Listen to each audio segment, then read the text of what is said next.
One of the first pleasures that we ever knew, whether as a species or in our individual lives, was that of having stories told to us.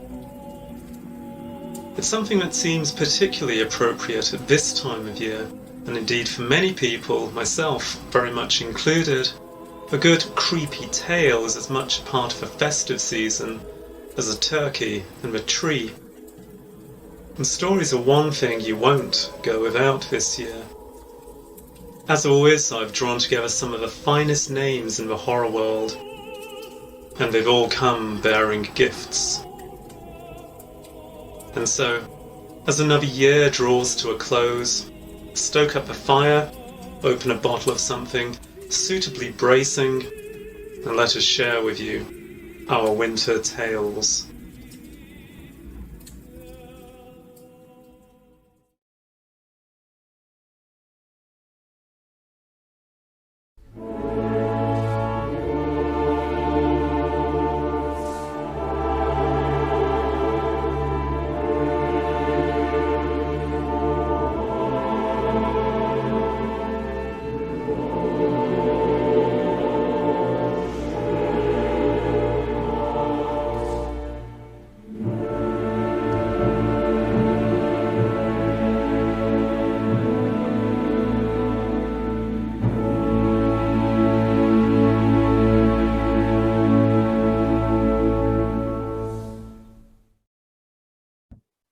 Hi, I'm Catriona Ward and welcome to Winter Tales.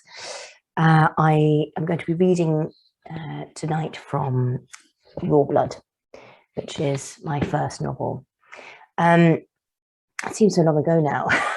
It's a bit like remembering an old boyfriend. But it was, it was my first published book, and indeed the first book I ever wrote. I think that's quite unusual. Having said that, I did write it for 7 years. So I probably wrote about 17 different versions of it over the course of that. So I'm not sure I can quite claim that it was, the first novel I ever wrote got published, because I'm sure it was a long road to it. And it was such a labor of love. I mean, they all are, aren't they? But I really wanted to write a classic Gothic ghost story. I really wanted to capture the feeling of the stories that I loved growing up had given me, and the atmosphere and the and the dynamics and the tropes of the horror, which I have a huge affection and respect for. So I started, I must have started in my late 20s. And then I did a creative writing master's at the University of East Anglia. And then I still hadn't finished it. And I went back to work and just continued to work on it during evenings or weekends. And it did get done, it did. So Raw Blood is the story of Iris Villarca, and her doomed family, classic Gothic setup there. And Iris's family have been historically taken by a white skeletal figure who comes to them if they fall in love, marry, or have children. So by necessity, it's a sort of ineffective parasite, really, this ghost, because by necessity, the family dwindles and dwindles and dwindles, until the only two people left are Iris and her father, left alone in sort of great echoing halls of Raw Blood, which is the family home on Dartmoor, and at the dawn of the 20th century. So it's the story of how Iris gets out and escapes the curse, or doesn't, interwoven with stories of her family in the past, which explain the curses, try to explain the curse's origins. And it's I did a lot of research, like a lot. And some of it was really fun, like the 19th century medicine was really, really fun. I loved that. There are things that are more peculiar than I could possibly imagine, which actually exist. Like, I think Chadwick, who wanted to put an enormous fan in Cheapside, on the grounds that would dispel the bad air, which would get rid of cholera. Fantastic idea. I don't know why no one ever did it. And also very horrible. Obviously, medicine is horrible, and that's something I found I really wanted to talk about as well in the book. You know, no scientific advance, no medical advance has ever been achieved without cruelty, pain, and suffering.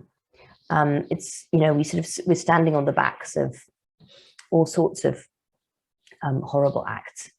So I thought that was just a sort of a horror aspect of medicine that I hadn't really myself considered before, and I thought it was worth spending some time with.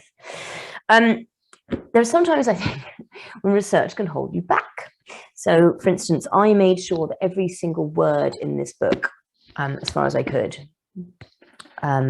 was era appropriate. So I would I spent hours trawling through dictionaries of the time, to make sure there were no anachronisms, making sure that in the Regency section, that every word was completely Regency appropriate, and looking for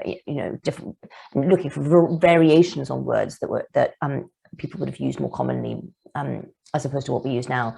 And same with the late 19th century sections. Same with the early 20th century sections in particular. I really wanted to have that sense of modernism, of that kind of like the breaking of the rules that was happening in literature all the time at that point.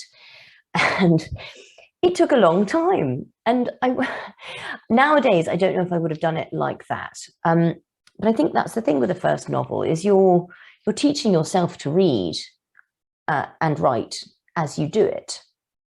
And you're teaching yourself to read for writing, which is a different thing as to reading for pleasure, which is whereby you take things in to incorporate them into the text. And I was immensely proud of this book. You know, as a first novel, it's your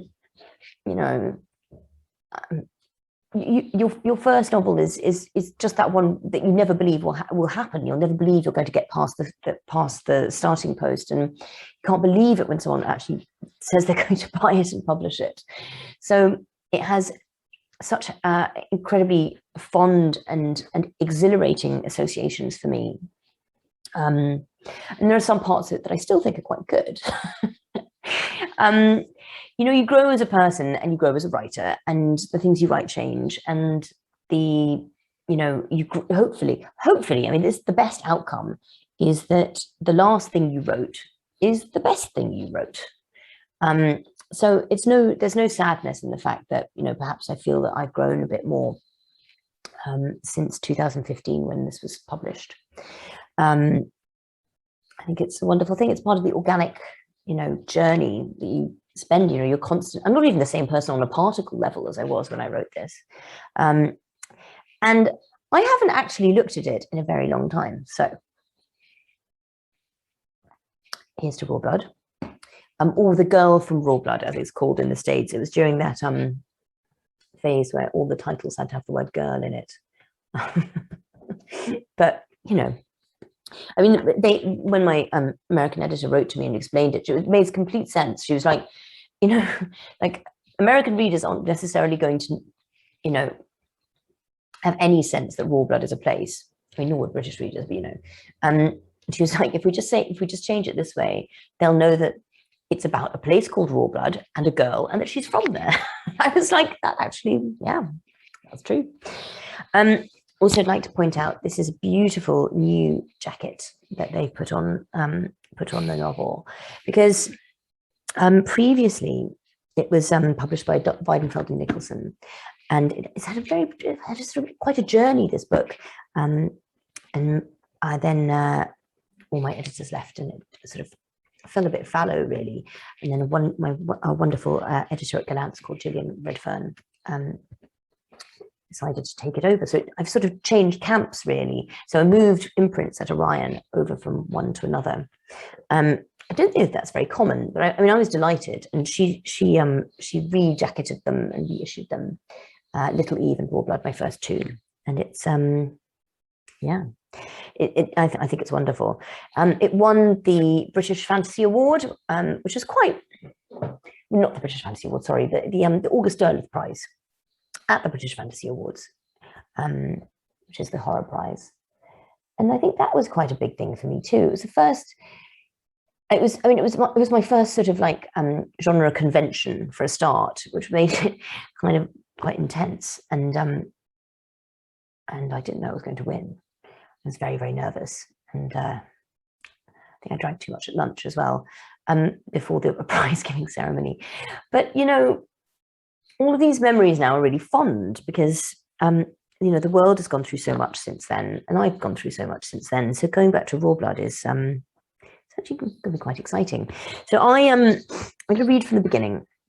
I'm going to see how I feel. If I decide that I want to read a bit of another one of my favourite sections, I might sort of do half and half. We'll see. I haven't actually looked at this book in years.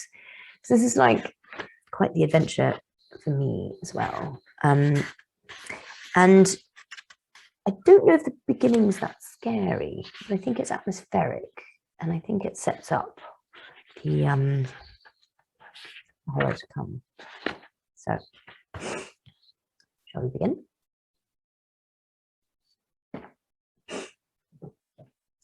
This is how I come to kill my father. It begins like this. I'm 11. We find the mare shortly after noon. She's not been there long, so the foxes haven't come yet. The flies have, though. She's glossy, plump. Why, I say. Tom's bony shoulder lifts indifferent. Sometimes things just die. He's learned that well in recent months. The mare's mane is black on the parched turf. Kneeling, I reach a finger to her. He pulls me away from the corpse. I expect to scold, but all he says is, there. I don't see it, and then I do. In a clutch of bracken 10 paces beyond. Small and dark in the green shadow. Newborn. What will you do, I say? He pushes a hand through his hair. Pest, question Iris. What would you have me do? This hurts. I'm not a pest, I say. I'm trying to help. He gives me a gentle shove. Pest. Since his mother died in March, Tom's voice has been blank. We watch the foal as it lies, head tucked into itself. It sighs. Thin cotton sides heave. Its coat is still slick in places. It is too small to live, but it doesn't seem to know it. We could feed it, I say. He gives me a look, which means that I live in a big house with floors shiny with beeswax and high ceilings, where the air goes up into white silence and the linen is scented with lavender and tea rose. In the mornings, I have porridge with cream, milk from my silver mug, if I am good. Tom's knees jut through the worn patches in his trousers. He lives with his silent father in the drafty farmhouse with slates missing from the roof. He is in the fields before dawn each morning. There is no we. I squirm. My boots are tight, my feet bloodless like the flesh of a gutted fish. I shed my stockings somewhere near Beltor. Beneath petticoats, my bare legs are gore-striped and beaded with blood. It never works, he says at last. They won't take it, or they sicken. There's something not right for them in cow's milk. I don't want it to die. You're a girl, he says. You don't understand. So I know he doesn't want it to die either. In a March storm, Charlotte Gilmore stepped on a fold of her skirt. I see this moment reflected in Tom's eye each day, the buffet of cold air on her face as she falls down 20 steep stairs, her dress belling about her like a tossed blossom. The thunder, which covers the sound when her neck breaks. Come on, he says. When he's upset, his voice rattles like a badly fitted drawer. Our long shadows slide over the turf. The foal raises its head, questing. Tom seizes it. It twists and struggles and bats him with little hooves. Tom lifts the foal onto his shoulders, settles it there. Slender forelegs and hind legs are safely anchored in his fists. The tiny brush tail whisks, indignant. They go like that, back towards the farm. They'll be missing you, he tosses over his shoulder. You go off home now. Pest, he adds. Wait, I say, wait. I run after him on tight feet. Henry Gilmore leans on the farm gate. His stare is wide, full of nothing. Tom stands upright before his father. At his shoulder, the foal flicks little ears. Tom asks the question once more. Maisie's colt weaned 2 days ago, Henry Gilmore says. His words are slow. He gives Tom his flinching glance. Once he looked at you straight, not anymore. He left his eyes in Tom's mother's grave 4 months back. Will she? Tom stops. Henry Gilmore shrugs. Could be. Don't fuss her. If she mislikes it, you let her do what she will. He reaches a hand to the foal's muzzle. Its nostrils tremble, move across his skin, scent his grief. It'll die, he says, either way. Better quickly. Might not, says Tom, and the air between them grows dense. You'll not make a farmer, Henry Gilmore tells his son, touching Tom's shoulder with an absent hand. He leaves us, fades through the gate into the blue. Tom, the foal, and I watch him, and distance narrows him as he goes, whittles his figure to a dark drop, crawling across the bones of the hill. In the loose box, Maisie peers through a forelock the colour of dirty snow. Clumps of mud cling to her tangled belly. She lifts a broad lip in our direction, shows us her butter yellow teeth. You're not to go in, says Tom. Pest, do you hear? No matter what. He has a twitch above his eye. His eyebrow stutters with distress. The foal's muzzle brushes his cheek, and Tom's hands tighten, sticky about its legs. You'll have to hold it, he says. Can you? Yes. A flurry of little hooves, and the foal shrieks like a cat. At length it subsides in my arms, its pounding heart, its thin new bones. Tom says, we have to make them smell the same. Pressed together, the foal and I shiver under the sun. I can't see where Tom has gone. It's the crack of his boots on the dry earth and the puzzling intricacy of wood, metal, catches, clasps, doors. He's back quickly. This'll do. The tin is squat and burly. He prizes up the lid with his knife, plunges a hand in. It comes up like a shining paw gloved in treacle. Dark, shining loops. He covers the foal's poll and withers. He puts the stuff on its hindquarters and smooths it over the heaving flanks, over its belly. When he's finished, my arms are cross-hatched as if by the path of snails. She won't hurt it, Tom says. His hand cradles the foal's jaw. Its eyes close, long lashes on sooty lids. She won't, he says again. Not to me. Over the stall door, Maisie shakes her massive head, blinks a bashful eye, lifts a rubber lip. No, I say, no, she wouldn't. Good Maisie. The surface of the cart horse is vast. Her flanks ripple like a quiet sea. Tom watches. His eyes show the blue iris ringed with white. It won't do to wait, he says, tells himself. Or me. Maisie offers flared nostrils to his sticky hands. Yep, he says to her, all that, soon. He slips into the stall, bolts himself in. His hands move to and fro between the light and straw-scented dark. They coat Maisie's muzzle and mouth with treacle. He works backwards along the colossal sculpture of her, moves out of sight into the dim. She stands, but her head follows him, the glassy brown trail. I pick up the foal. It lies like a sack in my arms. It has given up. Its hooves are no larger than shillings, the thud of its heart on my wrist. It smells of fresh crushed nettles, sharp against the farmyard. Will it be all right, I say? Tom says nothing. I carry the foal to the stall door. It is quiet, leaden. He reaches, takes it through the crack into the dark. Then he's out. He blinks in the sudden, honeyed day. His dark eyebrow quivers. I put fingertips to my wrist. The flesh there holds the memory of the foal's heartbeat, weaving over my own. We wait, silent. I can't, Tom says. So I look. In the dim light, Maisie's nostrils traverse the lineaments of the foal's body. She licks the treacle from its muzzle, eyes. Her tongue sweeps down its length, a thick banner. The foal mews, a high complaint. Maisie levers it upright, nose under its stomach. Her ponderous head is as long as its body, an edifice of teeth and bone. The foal stretches. Its neck elongates beyond possibility, reaches upward in a graceful line. It can't reach. It makes the high sound again. Maisie bends her legs, collapses, groaning into the straw. Her eyes close, and the foal feeds, a tiny, resolute shape by her monstrous belly. The tail whisks. Maisie breathes. Hayseed whirls in the slanting light. It's all right, I say. There's no reply. Tom's lips are moving silently. I shove a finger into his ribs. I fold a damp hand around his thin brown wrist. Tom whips his hands from his ears where they've been painfully pressed. He goes to the stall door. Good, he says in a rush. Oh, good. Well done, Pest. Don't call me Pest anymore. I say, don't like it. I know, he says. Sorry, I don't mean to, Iris. You're not a pest. It's just, you remember how you felt when the dogs got your rat? Sorrow comes and anger, hot. Tom nods. That's how I feel all the time now, he says, every day. I think about this. All right, I say, you can call me what you want. I don't mind. For the first time since his mother died, Tom takes my hand in his. We watch the mare and foal. Bees hum in the falling afternoon. Sound bleeds back into the day. Come on, Tom says at length. Home for you. No, I'm not ready to face Papa. We'll catch it if you don't.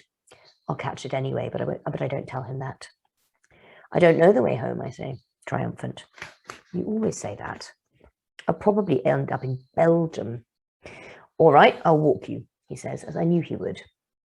Back to the home of the difficult pest. That's not its name, I leap on him, pummeling. Or my name. I thought you didn't mind anymore, he shouts through the blows. Pest! No, ow, no biting pest.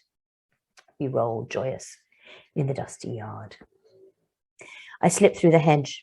My eyes water from the sunlight, the breeze, but within the yew walls there is stillness. The scent of lavender hangs in the air. On the green my father dreams. Banks of grey and purple frame him in his black suit. Open on the table beside him lies a mouldering book, spine broken. There's a lime green jug where glassy water shines. By the jug a soft leather wallet half unrolled on the warm wood. I can see the gleam of metal within, sharp and inviting. I look away. I must not go near my father's pouch. That is one of the rules. Behind him, the house rears up, warm and grey. Raw blood, home. It sounds like a battle, like grief, but it's a gentle name. Raw from straw, which means flowing for the dark river that runs nearby. Blood from Bont, a bridge. Old words, the house by the bridge over the flowing water. It has been in my family since I don't know when. Raw blood is us, and we, the Vyarkas, are raw blood. Okay, I think I'm going to leave it there. That was really nice for me. It was nice revisiting that world again. I hope you enjoyed it.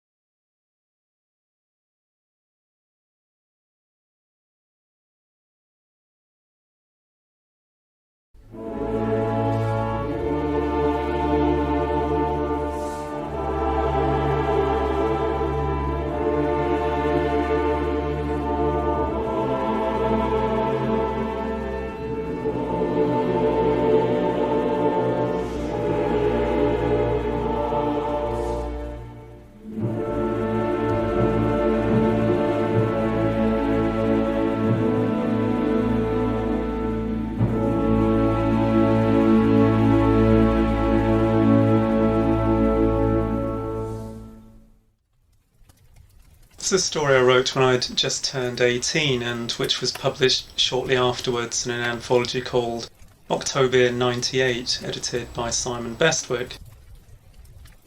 The cottage in it is actually based on a real location that I used to walk past in the countryside where I grew up. About 3 years after writing this story, I returned there to try and find it again, but found only a mound of overgrown rubble, which clearly hadn't been anything more than that for a very long time. So I was standing there weighing up this mystery. I noticed the trees surrounding the area were unusually bizarre shapes, and the more I looked, the more I could almost believe I saw faces in them. Though it was only afternoon, darkness was coming to that part of the wood quickly, and I left. But come with me now, as I return there, once again.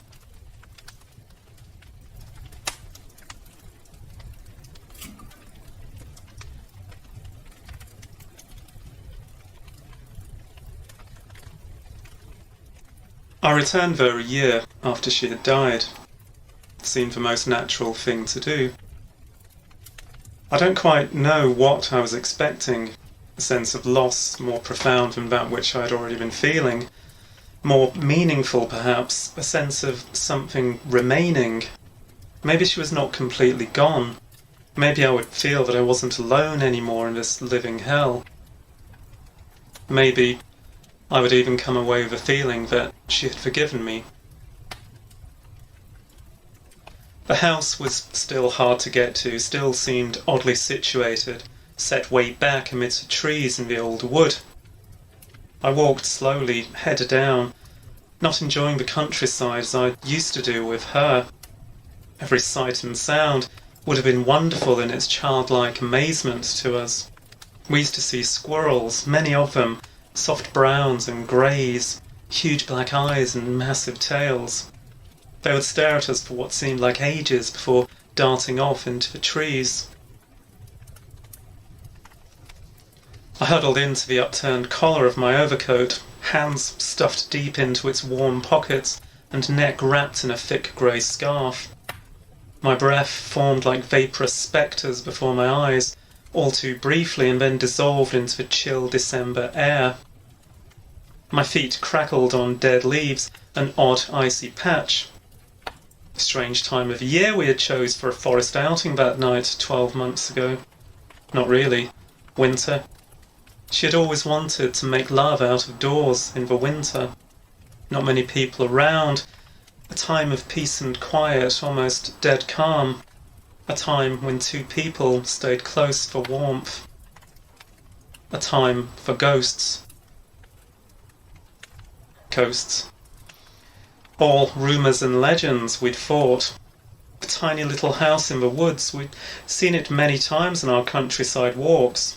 Never went near it, although never thinking that it really was haunted, that people did die there when they ventured too close. A small crumbling building which may have once burned down long ago.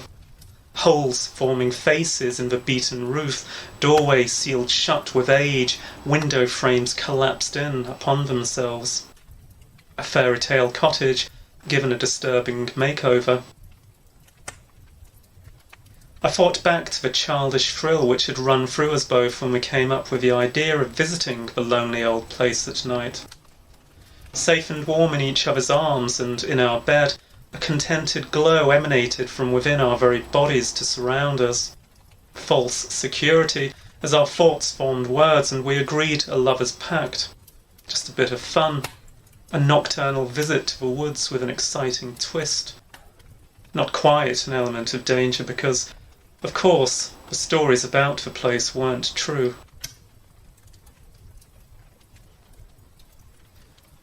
Today I saw no squirrels.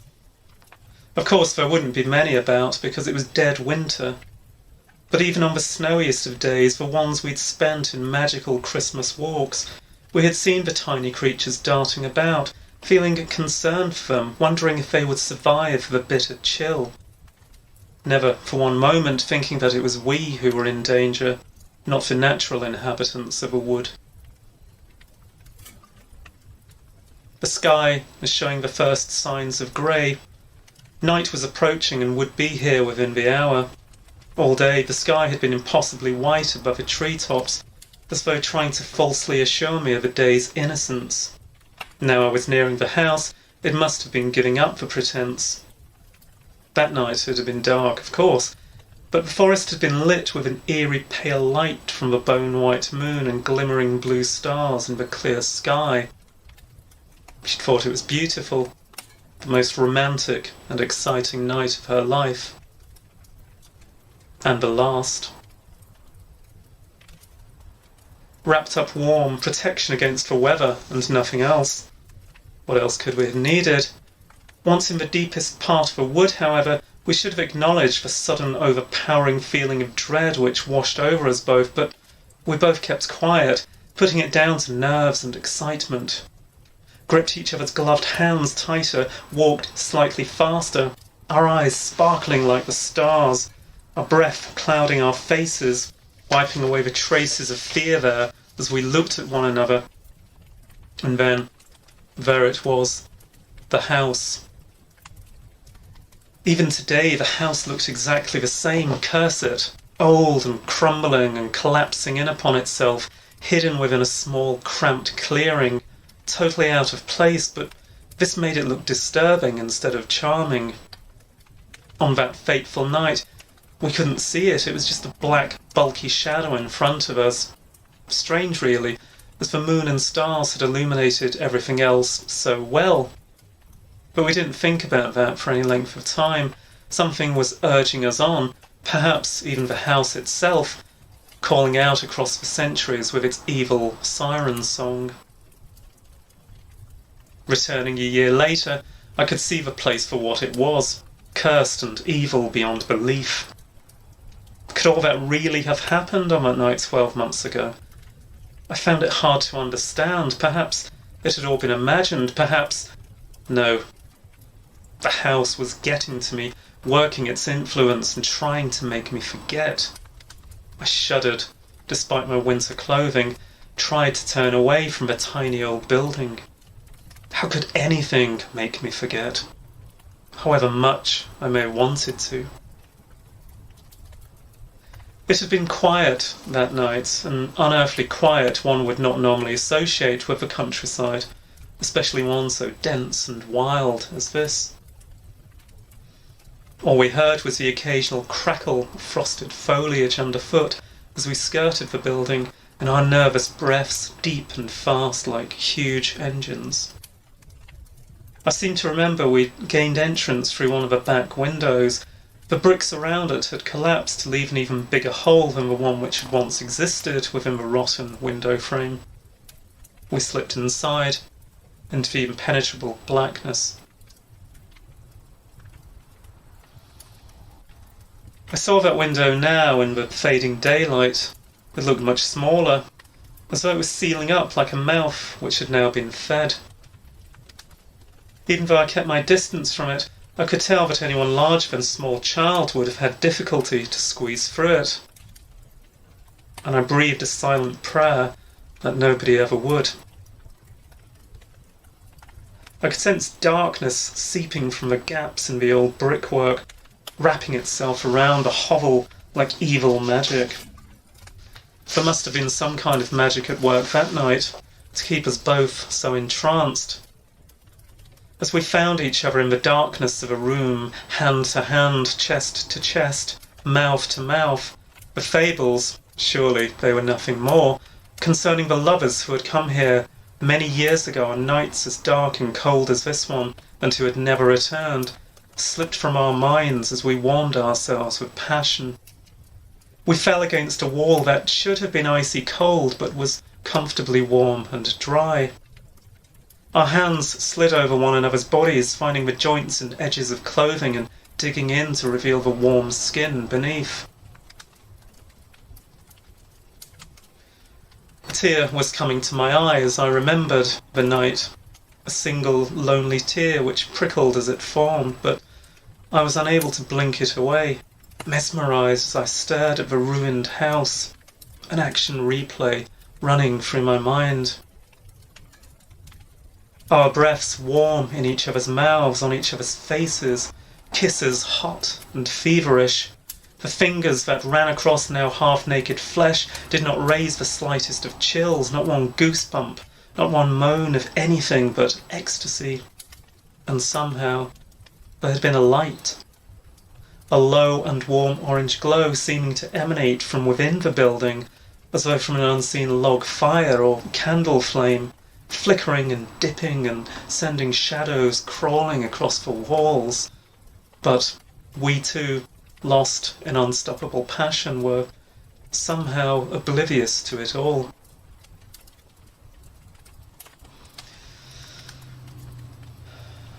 As the last traces of daylight are fading now in the winter sky, I curse myself for coming back. I should have left it alone. Nothing good could come of this return. But surely I'd known that all along. I still remember the warmth we found within each other upon the floor of that cottage, as though every movement and action and sound were stoking our own fires higher and higher, hotter and hotter. We had never known love like it. It slipped by fluidly, unreal yet overwhelming in its detail. I felt everything so strongly, each sound so loud and echoing, as though all my senses were on overload. And then, the shadows. The shadows were growing thick about the building now, coating it like paint, yet these were natural effects of the evening time. If anything could ever be natural about this place, that night, the night when I lost her, there certainly hadn't been. I first noticed it as the height of our pleasure was nearing. Our eyes were fixed on one another's, our mouths locked, our bodies entwined, moving like fluid and creating sparks of magic. In my head, loud and resounding, I'd heard her breathe the three words, "I love you," yet was unable to respond.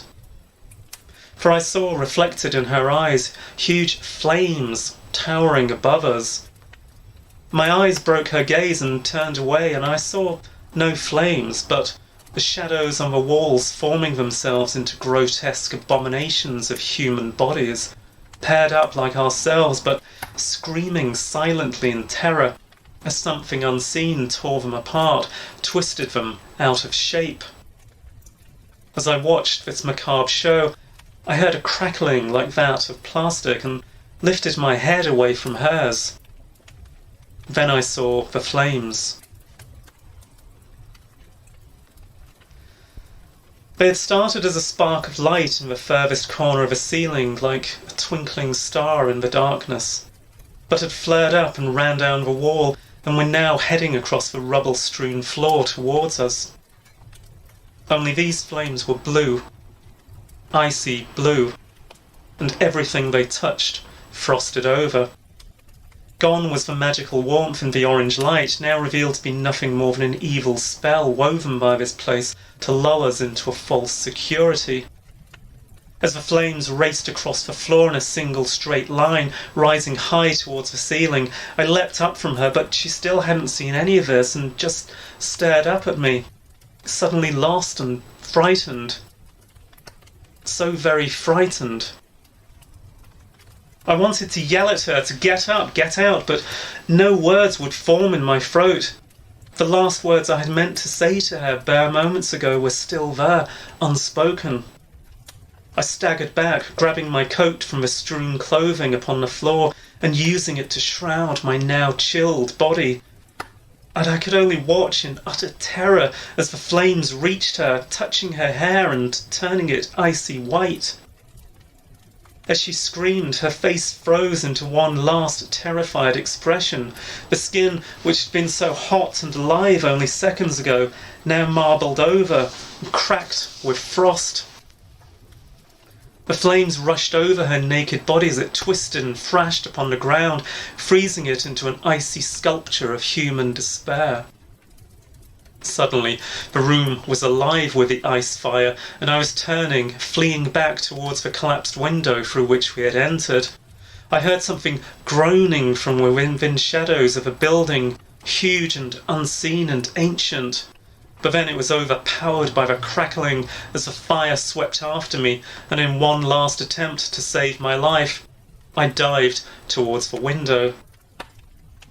The bricks slammed into my uncovered sides, chilling me instantly, but I didn't hesitate and pushed myself through, scraping over my skin in numerous places, and the bricks drank my blood.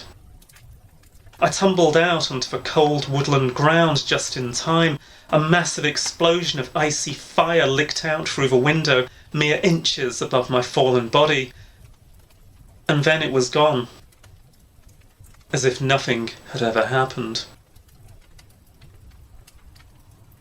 The house was as quiet as the night. No sign of a terror that had just taken place. I lay there, half wrapped in my coat, shuddering and frightened on the hard ground, looking up at the dark stone building as though trying to catch it out, even daring it to get me. But nothing happened. Eventually I managed to stand and looked in through the collapsed window into the house. I could see nothing but darkness for a while, and then I noticed frost glimmering upon the floor. It sparkled and brightened and shone like stars, illuminating the whole room, showing it to be devoid of any signs we had ever been there, our clothes, everything, gone. The starlight of frost rose from the floor into the air and swirled round like a vortex, and I thought maybe I had seen her face within, but maybe I was wrong. Then the frost seemed to move towards the nearest wall, found a patch that wasn't already iced over, and settled there, leaving darkness once again. And now, after a year of the incident playing upon my mind day and night, I know she has gone to join the pitiful shadow creatures in the walls. Lovers once, like ourselves, overcome by the ice fire, and damned to an eternity in some frozen hell. But at least they were together. She had been taken alone when I was meant to go with her. The thought of her alone in that infinitely cold damnation is too much to bear, but the house will not take me alone. There is no way of ever joining her now. As lovers, we are separated forever. As tortured souls, we both exist in our own nightmares. Mine, a living one, and hers, beyond anything imaginable.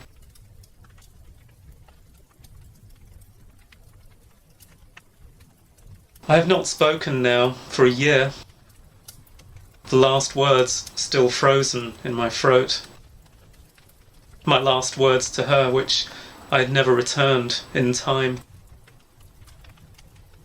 As I stand on the threshold of that ruined prison of tortured souls and stare into its darkness one last time, I find my mouth moving, finally speaking and releasing me to turn and walk away forever. I love you, I say, and hope that these words can somehow ease her eternal suffering.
Magpie, written and read by me, Stephen Gallagher.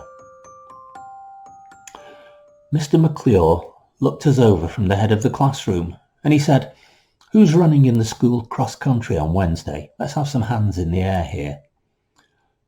Now, the school's annual cross-country race was a once-a-year 3-mile slog across the local golf course and along muddy woodland tracks, and I had about as much chance of making it around the circuit as I had of levitating.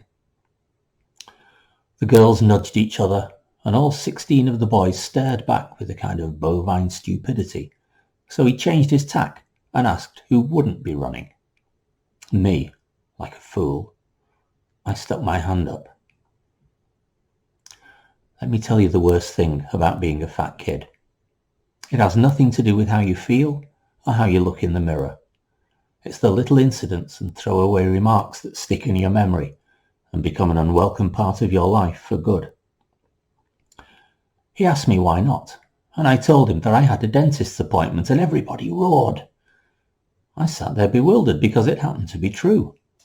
The loudest of the barnyard sounds was coming from Colin Kelly and his cronies at the back of the classroom.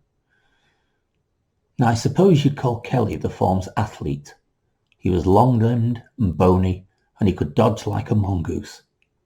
And as for the contents of his head, analysis would probably have yielded a teaspoonful of brains and a cupful of snot and a smattering of earwax. End of story. McClure walked down the room towards them, and as they hushed and looked sheepish, I could feel the heat moving away from me. McClure said, "What's the matter with you, Kelly?" And Kelly, trying to cover the exercise book with his elbow, said, "Nothing, sir." "Are you running tomorrow?" "Yes, sir." "Don't mumble, Kelly." "Yes, sir." "Think you might win?" "Yes, sir." To be honest, this wasn't necessarily vanity on Kelly's part. He was probably fast enough to run on water without getting wet. McClure moved around to stand behind him, and Kelly, beginning to sweat a little, fiddled with his pen, as if trying to make out that he hadn't been using it for anything at all. McClure said, "I know you've been training. What about the school record?" "I'll get it easy," said Kelly. "The word is easily, Kelly," McClure said, and he reached down and yanked the exercise book from under Kelly's forearm. Kelly's elbow hit the woodwork with a loud clunk. And McClure said to the class in general, "Does anybody here doubt Kelly's chances?" Not a hand went up. McClure was holding the book in front of him to study the results of Kelly's efforts. Knowing Kelly, it was probably something obscene. "So we all know that Kelly can run," he said. "And we all know that Thomas," that was me, "can draw and tell stories, and that Kelly can't wield a pen to save his life." Then there was more laughter as McClure tore the page from the book before walloping Kelly over the head with it and dropping it back onto the desk before him. Then he moved back up the road at that slow patrolling pace known only to school teachers and drill sergeants. "We've all got something we're good at," he said.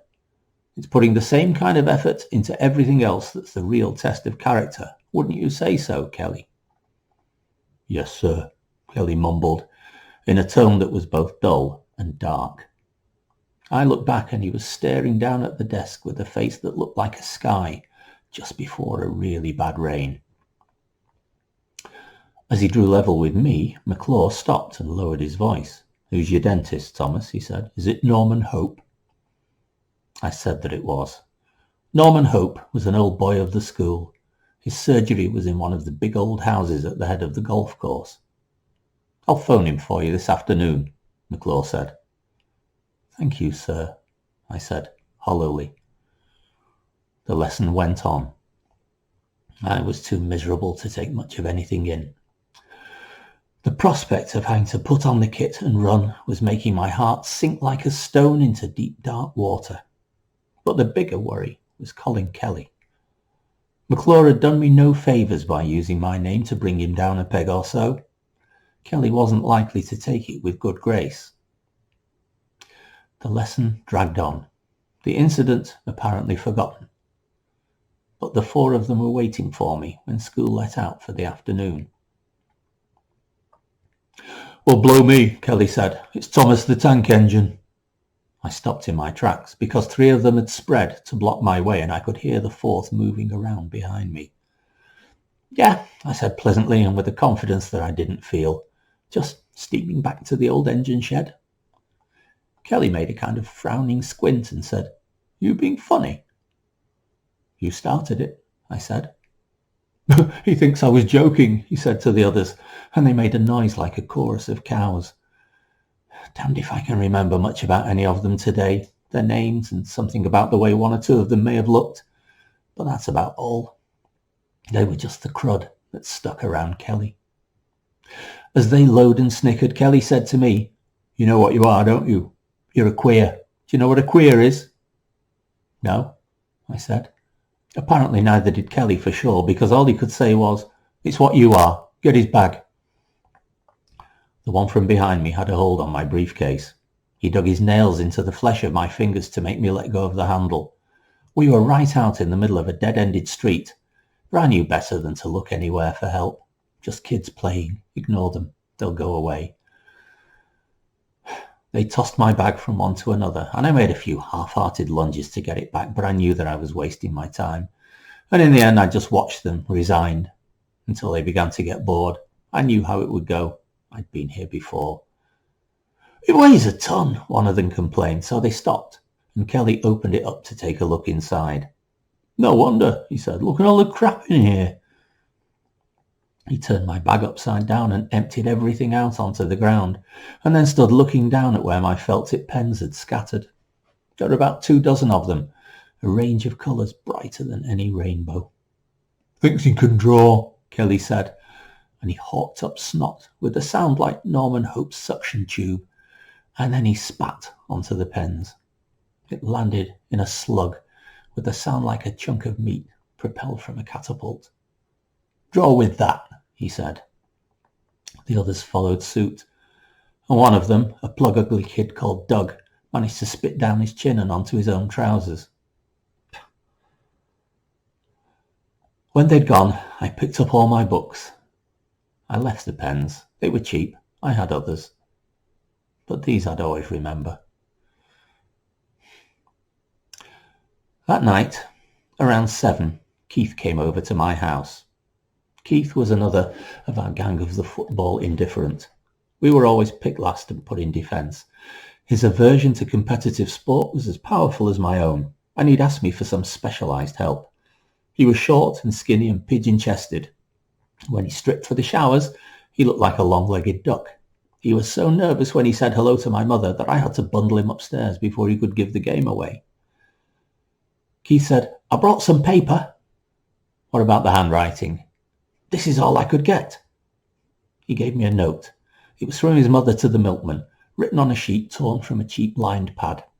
Keith said, will it be enough? And I said, it'll have to do. I settled down with a pad of Basildon Bond and the Family Book of Health for reference and started to forge him a note. Please excuse Keith from games. Keith wandered off and looked out of the window. It was raining now. If it rains tomorrow, he said, they'll have to call off the run. Don't count on it, I said. The signature was the easiest part. You wouldn't think so, but it was. I'd worked out a technique. It involved placing the 2 sheets against the shade of my bedside lamp and making a rough trace of the original lines in pencil. The real problem was that I had to make it seem authentic, and Keith's mother couldn't spell. Keith had discovered my stories by now. They were stapled together like little magazines. They kept him quiet while I was writing. As I was finishing, he held up one of them and said, What's this one about? Well, you just read it, didn't you? I was only looking at the pictures. He was creasing it, so I went over and took it from him. I said, it's about a man who loses his dog and goes to the dog's home looking for it. When he gets there, he finds they've sold it to this professor who's used it in experiments. So he goes to the professor's house and kidnaps his only child and does all the same things to it. So when the professor finds out the next morning, he goes mad. Keith sat with his mouth hanging open. I said, the professor runs to the corporation tip just as this great mountain of waste from the medical school is going under the bulldozer. Most of the bags have split, and there are dead dogs and monkeys hanging out, and from somewhere in the middle you can hear a voice crying, Daddy! Daddy! as they get pushed into the fire. Keith made a sick face and shuddered. He'd actually gone a shade paler. Got any more like that one? He said. So I took him through some of the others, curious to see if I could scare him enough to make him ask me to stop. The one about the morgue on New Year's Eve when the lonely suicides are brought in and they all rise up at midnight and start to party because they finally found company. Then the one about a man who sets a trap for a rat and instead catches this blind creature with scales like an armadillo and it bites him and he starts to pee tiny worms the next morning. Keith crossed his legs and squirmed. And then I showed him the one called Magpie. This was my magnum opus. It's about a man who keeps 8 magpies in a cage in his attic so they'll make his wishes come true. You know the rhyme. 1 for sorrow, 2 for joy, all the way up to 8 for a wish. But he's cruel to the magpies. So his wishes come true, but in a bad way. Finally, he repents and goes back to the attic for one last wish that will undo all the trouble, only to find that 7 of the birds have starved to death, and only one for sorrow, is still alive. Then I gave Keith his note, and he went home. Afterwards, I took another look at the one I'd drafted for myself. It said, "Please excuse William Thomas from Cross Country Run, as he has a touch of sciatica," and it was signed, although she'd never know it, by my mother. One more thing to do. I opened my wardrobe door and cleared back the shirts on the rail. It was magpie time. I put the note in the chalk circle on the floor of the wardrobe. Pinned to the backboards in a line were 8 identical bird pictures. I touched each in turn, and then I touched the note, and then I closed the door. 8 for a wish. Did I dare to wish for something bad to happen to Colin Kelly? Did I have that much of a nerve? I already knew the answer to that one. But the note came first. Blessed by the magpies, I had not the slightest doubt that it would be accepted. Keith would just have to take his own chances. I'd done something different for him, of course. Different paper, different wording, and a different disease from the family book of health. I didn't know what leukemia was exactly, but something so tough to spell ought to have been enough to keep a kid out of games for at least a week. Wilson, the games teacher, read both of our notes and made no comment. I took this as a tribute to my skill instead of seeing the truth of the situation. We weren't his sporty kids, so we just didn't matter. He told us we were going to be race marshals, which I thought sounded great. The reality meant standing at some cold, wet spot in the woods where the track turned, pointing the runners in the right direction and making a note of their names and times. But that was better than being one of them. He kept us hanging around the tackle room for half an hour before giving us a flag each and a clipboard to carry. There was no conversation as Keith and I trooped in his wake towards the golf course. He didn't even look back at us, apart from when we were crossing the road. Without him along, it would have been a good day. The school world seemed to fade out behind us as we pressed on into this different territory of birdsong and tree shadows and wide acres of grass just the other side of the pathway rail. The day was clear and cold.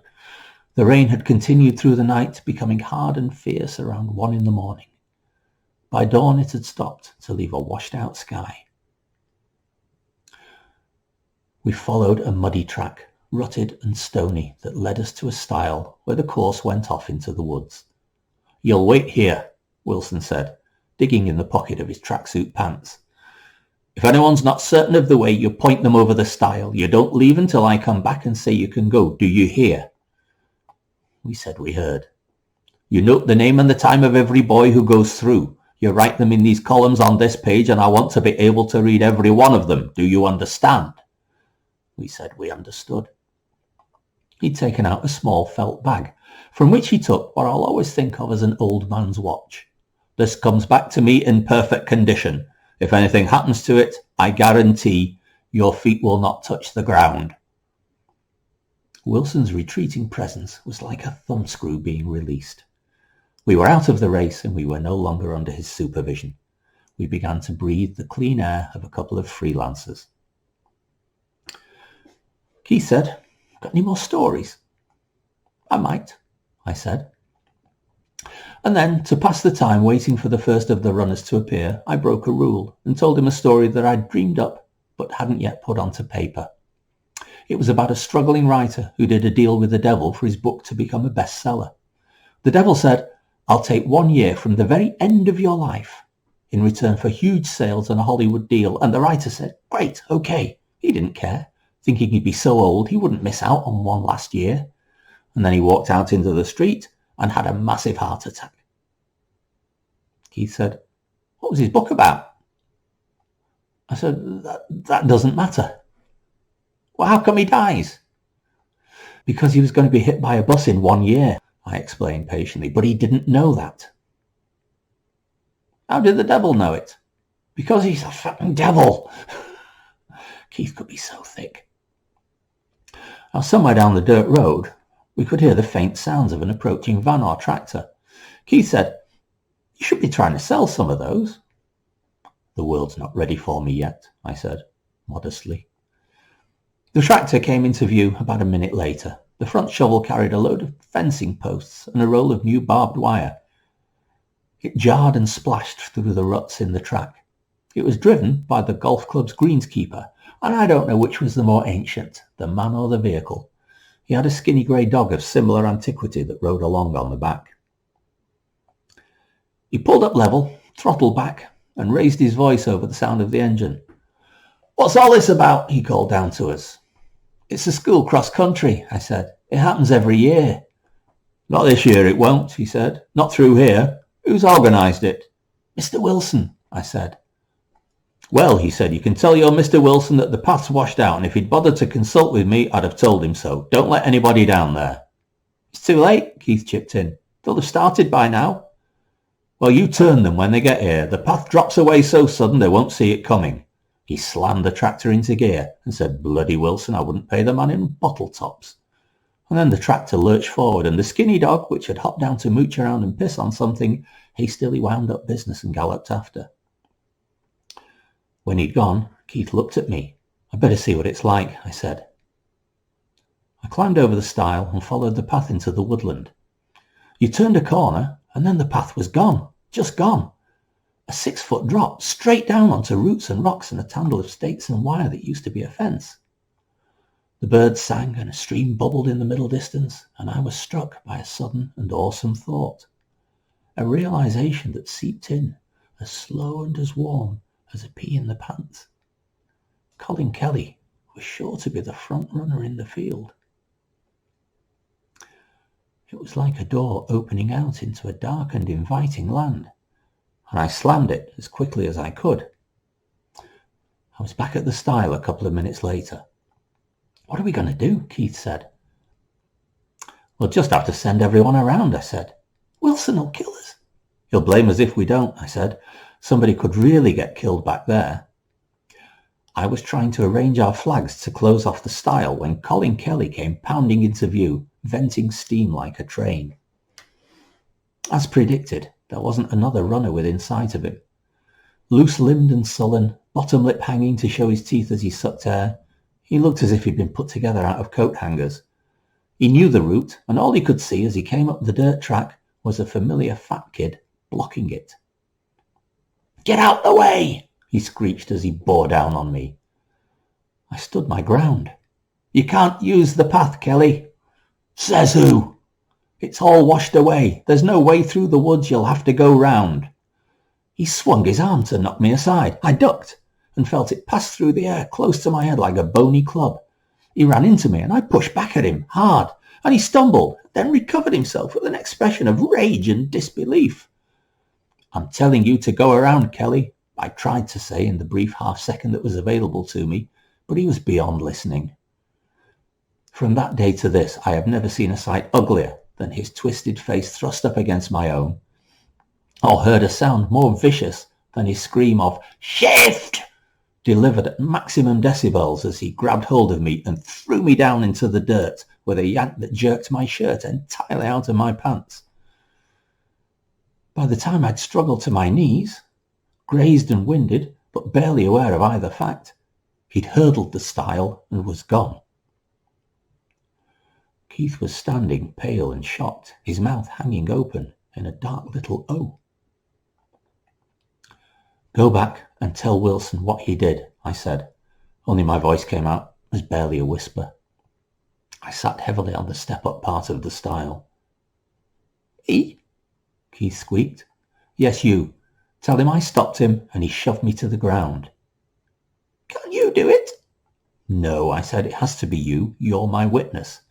I'll stay here and stop the others. I think the race is over." So he went, and I stayed, and about 4 minutes later, the rest of the field started to arrive.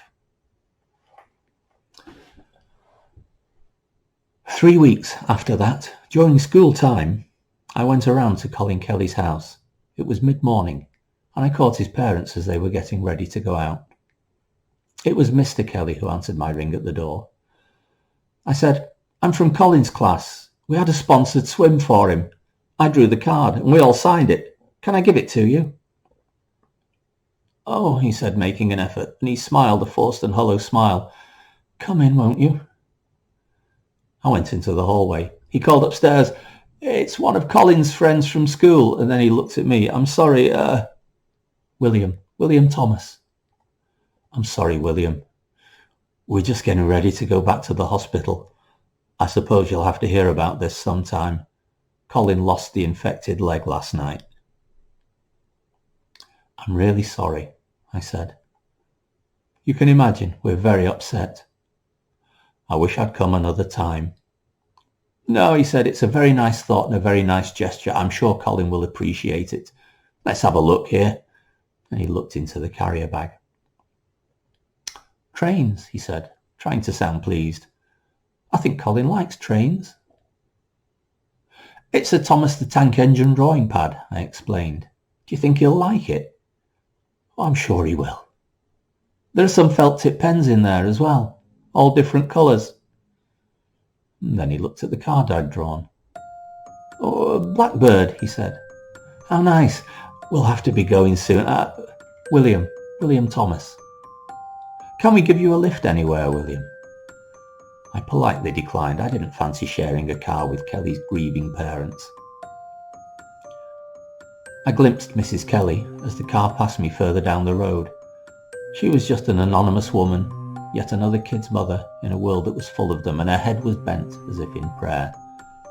Or perhaps she was reading the card, signed by all of the form and with the bird that I'd drawn on the front. Not a blackbird, but close. Just the one. One for sorrow. Colin Kelly didn't return to the school. His parents moved him to a bungalow somewhere out on the coast, and by all accounts started to smother and treat him like he was 5 years old again. He got one of those legs that looks like something made out of Airfix and Meccano. I've no idea what happened to Keith. Wilson quietly left the school before the end of the year, but I don't know what happened to him either. Make of it what you like. Maybe it was chance and it all just happened. Or maybe there's a callous god with a streak of sick humour and a taste for irony. Or maybe there was some ritual power in those bird pictures that only someone who'd been cut deep enough could ever release. Or maybe it was the dog shit that I found and smeared all over the barbed wire in the deadfall before I returned to the stile. Who can ever say?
Hello, I'm going to try to read a story whose title is difficult, if not impossible, to say.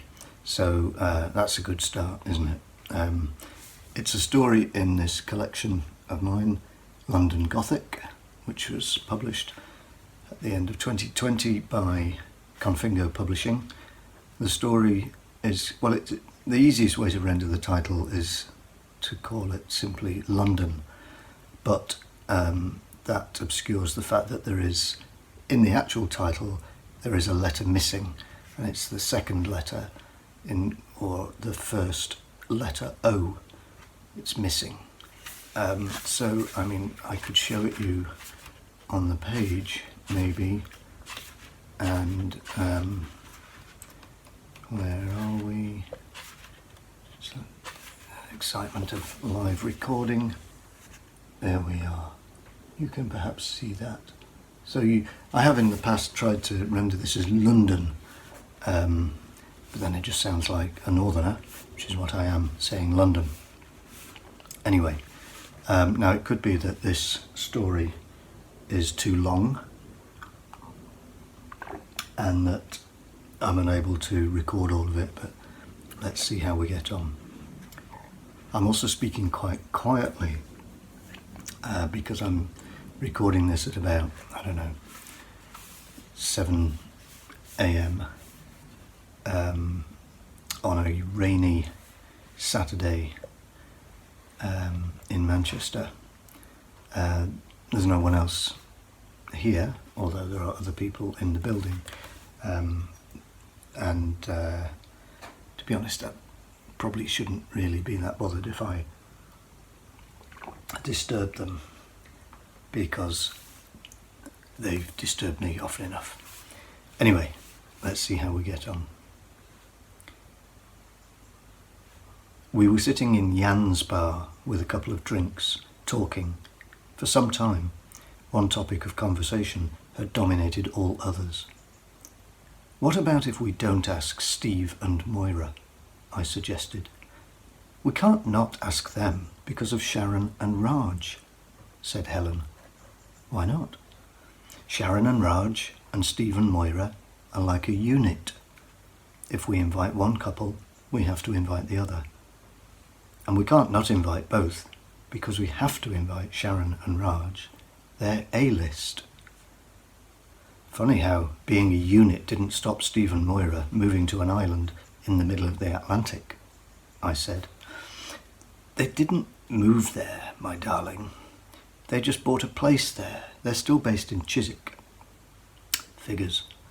Anyway, I thought we didn't have A-list and B-list. We don't, but you know what I mean. Yeah, maybe, I said, continuing to meet Helen's gaze for a moment while I absorbed this information. I reached for her hand on the tabletop. I smiled. She smiled back. There was a Bobby Hutcherson album playing, and the reflective surfaces of the various station signs and locomotive nameplates hanging on the walls winked in the firelight. I love this place, I said. I know, said Helen. It's like someone decided to open your perfect bar. Jazz, Belgian beer, railway memorabilia, even an open fire. Yeah, and then he started coming here, I said, looking across the room at the stocky blonde guy with the loud voice, who was sitting at a table with 3 of his friends.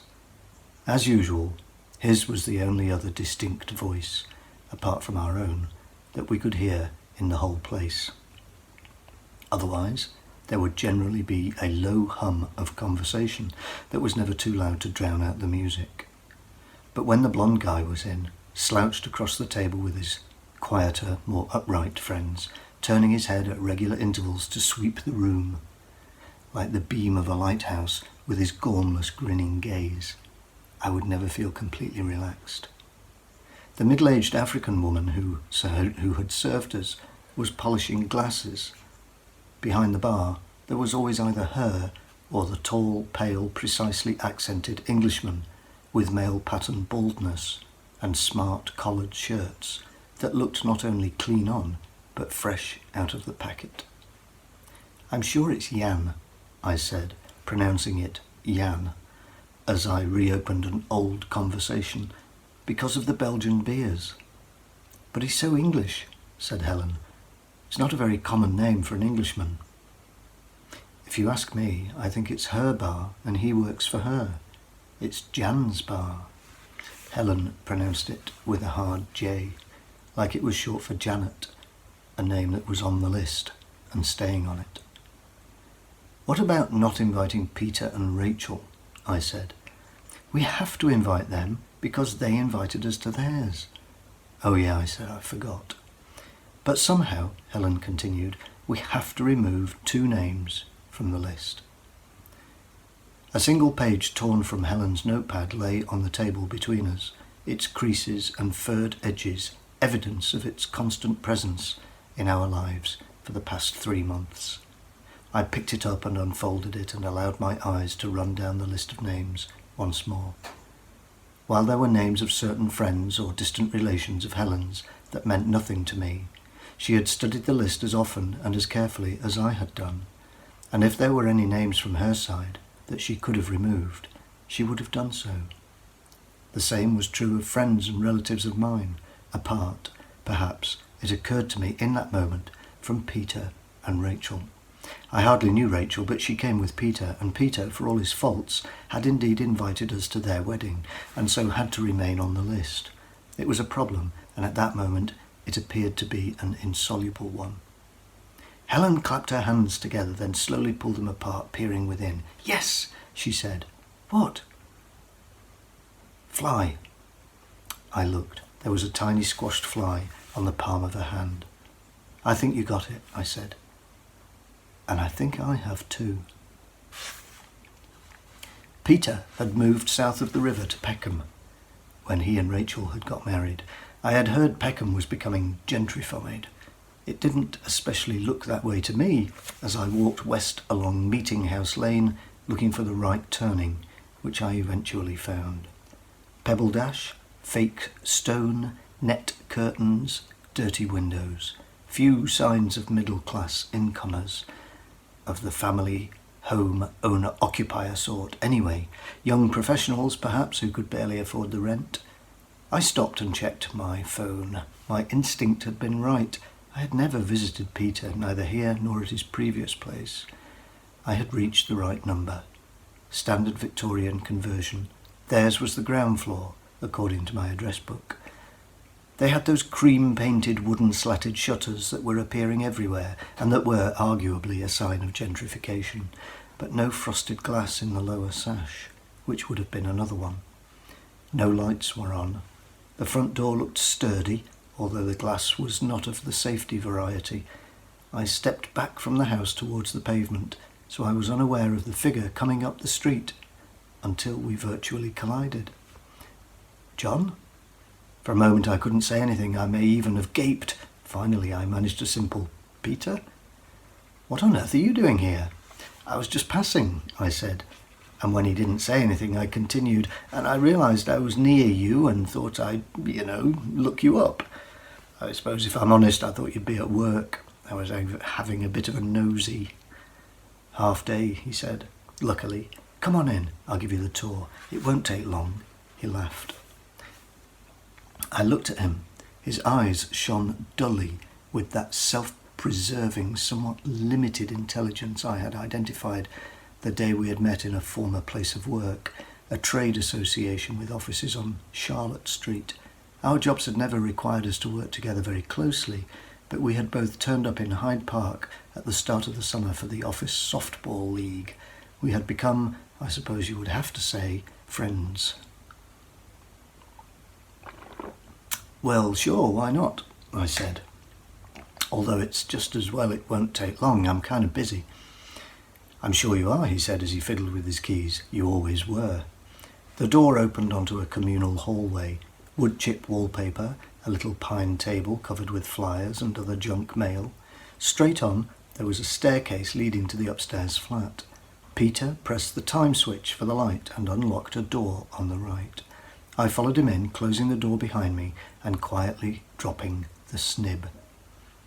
"Come through," he called back over his shoulder. "Excuse the mess. 2 years we've been here and it feels like yesterday. We're still getting things straight." I stepped over a coil of white plastic-coated telephone wire as I followed him down the hall past various closed doors. A couple of framed pictures leaned against the wall, a hammer lying on the tiled floor beside them.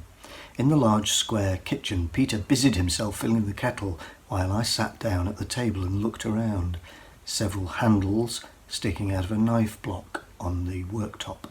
An iron standing upright on an ironing board close to the far wall, where a door led out to what the window above the sink revealed to be an enclosed backyard.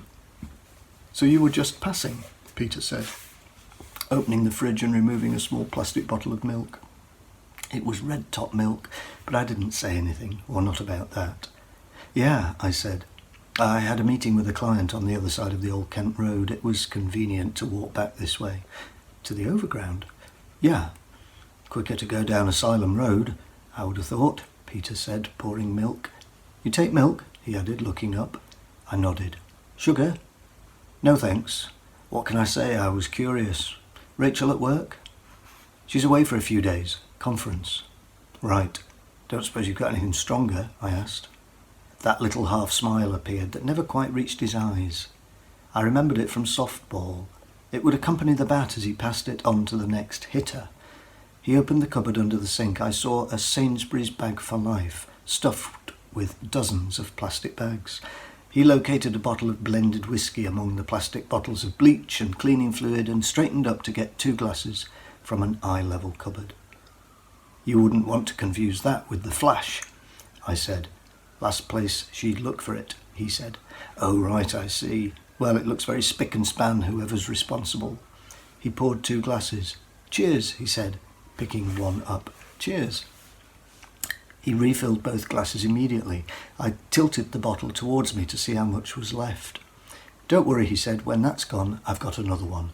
Do you still play softball? I asked. Haven't played for donkeys. Still got the bat somewhere, though. He looked out of the window as he sipped at his next whiskey, his tea going cold, as was mine. Since I had first known him, Peter had taken to shaving his head. He had shaved it that morning by the look of it, but had missed a bit, just above his temple. Hair also sprouted from his ear. We were of that age, marrying late. I had to go to Doncaster recently, he said, pouring 2 more drinks, for work. I went on the train. I was sitting there, looking out of the window as you do, and somewhere between Newark and Doncaster, I don't know, on the east side of the line, I remember that, I saw, attached to a fence or something, a series of cast iron letters a foot high, like this. He reached for a pen and a copy of the Standard folded at the crossword. He found a gap to write in, and then turned the paper around and pushed it across the table to me. L space N-D-O-N. I made a little grunt of acknowledgement. Like a sort of mile marker or something, I said. Yeah, remains of one, I suppose. I stared at the paper. Do you do the quick or the cryptic? I asked him. The quick, he said. I can't do the cryptic. What about you? Cryptic, but I don't always finish. He gave me the tour. It didn't take long. We were in the Jolly Butcher's with Sharon and Raj. It's nice in here, said Raj, once he was back from the bar with the drinks. Yeah, it's nice, I agreed. It's not as good as this place around the corner, Jan's Bar. Helen calls it Jan's Bar. But it seems to have closed down. I'm bereft. I'm not kidding you. It was like the perfect bar, easily my favourite bar in London, and right here on our doorstep. But more importantly, Sharon cut in, beaming at Helen, everything went well on your big day. What a wonderful day it was. Let's drink to that. There was a murmur of agreement and we clinked glasses. Cheers! Maybe it will reopen, Raj said with a hopeful smile. Raj, said Sharon. Maybe it will, but last time we went it was all in darkness, wasn't it, darling? I added, turning to Helen, who nodded. Terrible what happened to your friend, said Sharon. I know, I said. Did they find out what happened? They weren't sure, said Helen. Maybe a sex game gone wrong. With another person, Raj asked, or... Again, said Helen, they weren't sure. No sign of forced entry. But not with, was it Rachel? Said Raj. No, I think around about 200 people could testify that Rachel was at a conference at the time, I said.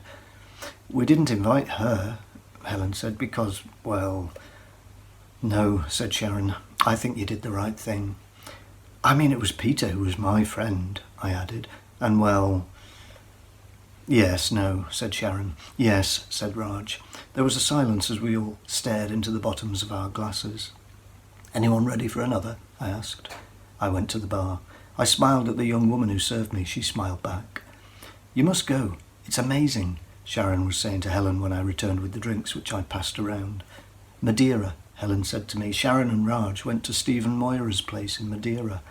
It's really nice, Raj added. I pulled a face. What? Said Sharon. Madeira, I said. Really? What's not to like? Said Raj. Well, it's Portuguese, isn't it? I said. So Tripe, salt cod, 365 different ways of serving salt cod. So they say, that all look and taste exactly the same. Steve cooks, said Raj. He's a great cook. It sounds lovely, Helen said, smiling at Sharon. Anyway, I said, you know I don't like flying. Helen rolled her eyes. I looked to Sharon, who was looking at Helen, and then to Raj, who shrugged and half smiled in a way that seemed to make clear that he pretty much agreed with Sharon and Helen. You know, I said to Raj, but for everyone to hear, it's the only thing we argue about. We don't argue about money or previous relationships, just bloody Madeira. You don't want to go? Sharon asked with a cold glance at me before shooting a more conspiratorial look at Helen. Not really, no, I said. Cheers. I raised my glass. Only Raj raised his in return. The key thing about lying is to keep as close to the truth as possible. I did like to walk, even long distances, to see clients. I was walking to Walthamstow for a meeting with Sonia. I'd only been walking 10 minutes or so and had barely reached Cazenove Road when I felt my phone vibrate. Helen asked if I was all right. I'm fine, I said. You were on the phone and it sounded like a long time. It sounded like a long call, so I just left it. I was talking to Moira, Helen said. I didn't want to appear rude. It's fine, it's fine. She was telling me about Madeira. Around me, men from the local Haredi Jewish community with ringlets, white knee socks and wide-brimmed black hats marched with purposeful strides from yeshiva to synagogue or in the opposite direction, while women wearing wigs and modest skirts parked their prams at street corners to catch up with friends. John? Yes? I thought you'd gone. No. She was telling me about Madeira. It sounds lovely. I really want to go. So go, I think you should. She wants us both to go. I'm not that keen. It's their wedding present to both of us. I reached the end of Cazenove Road and crossed over the main drag. John, we said no presents. Quite a few people gave us presents. Sure, and that's very kind of them, but we said no presents. So surely if someone gives you a present when you've said no presents, you're absolved of any obligation. So no need to go to Madeira. But part of me wants to go. Part of you, I said. Part of me doesn't want to go. The character of the neighbourhood changed as I walked down Warwick Grove. 5-storey blocks of council flats lined the street. You know I don't like flying, I said, breaking the silence. You flew to Japan, Helen pointed out. Well, you have to fly to go to Japan.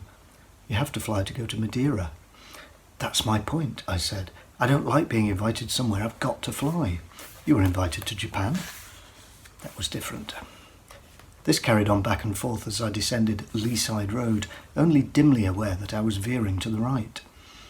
And before I knew it, I found myself approaching a green space with a playground where young people lounged on the climbing frame. Now I don't know where I am, I said. Or more to the point, I do know where I am, and it's not where I wanted to be. I wanted to end up in Springfield Park so I could go over that little bridge, and I'm not there. I'm at some recreation ground by the river, and now either I have to backtrack, and you know how I hate backtracking, or I cross the river down here on Lea Bridge Road, and then I more or less have to go up Lea Bridge Road to get to Walthamstow, which is horrible. Whereas I wanted to walk across the marshes and up Copper Mill Lane, which is really lovely. Helen didn't say anything. I could imagine her forehead all scrunched up. Are you still there? I asked. Yes, she said. You mean the Copper Mill Lane that goes past the sewage works? Yes, I said, that Copper Mill Lane. The fact it goes past the sewage works, and I'd still rather walk that way than this way, tells you how little I relish walking up Lea Bridge Road. There's no need to raise your voice. I'm not raising my voice, I said, my voice raised. See, it's true what I said to Raj. The only thing we ever argue about is Madeira. It would be better if Madeira didn't exist. In fact, it would be better if Steve and Moira didn't exist. Wouldn't it? Or Moira, at least. So saying, I stepped up from the riverbank and onto Lea Bridge Road.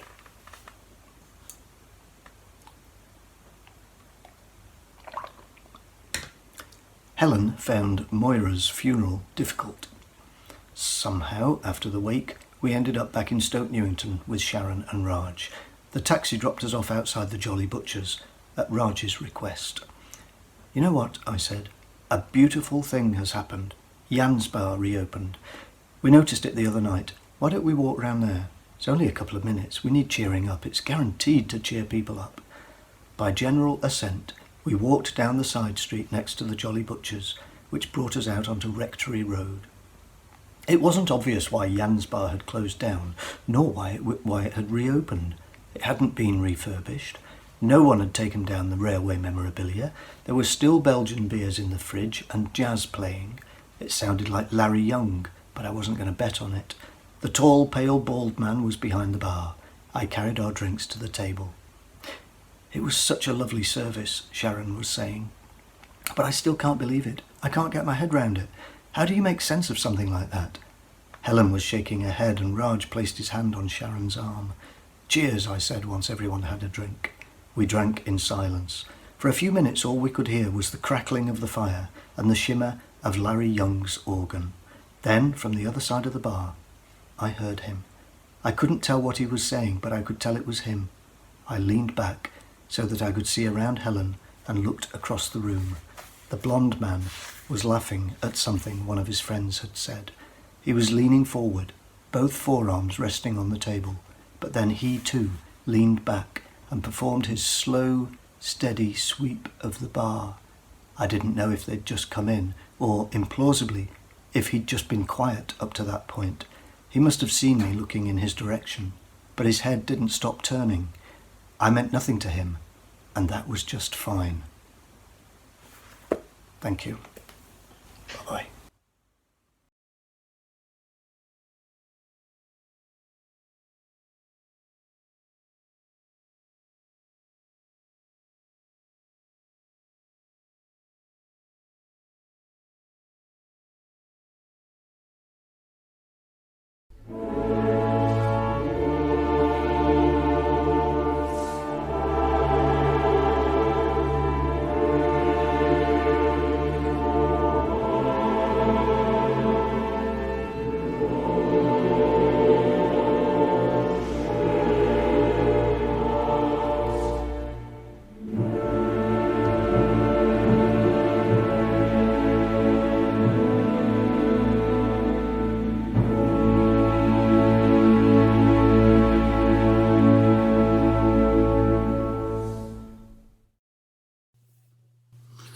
Hello, my name is Stephen Laws. I'm a horror novelist and I've been asked by Joseph Freeman to contribute a story to Winter Tales.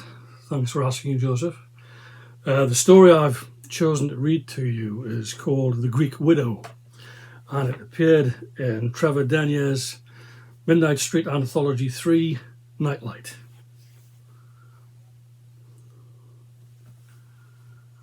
The Greek Widow. Harrison had been watching and waiting all morning outside the post office for his intended prey. It was Benefits Day, and he sat on a street bench pretending to read a newspaper as people came and went.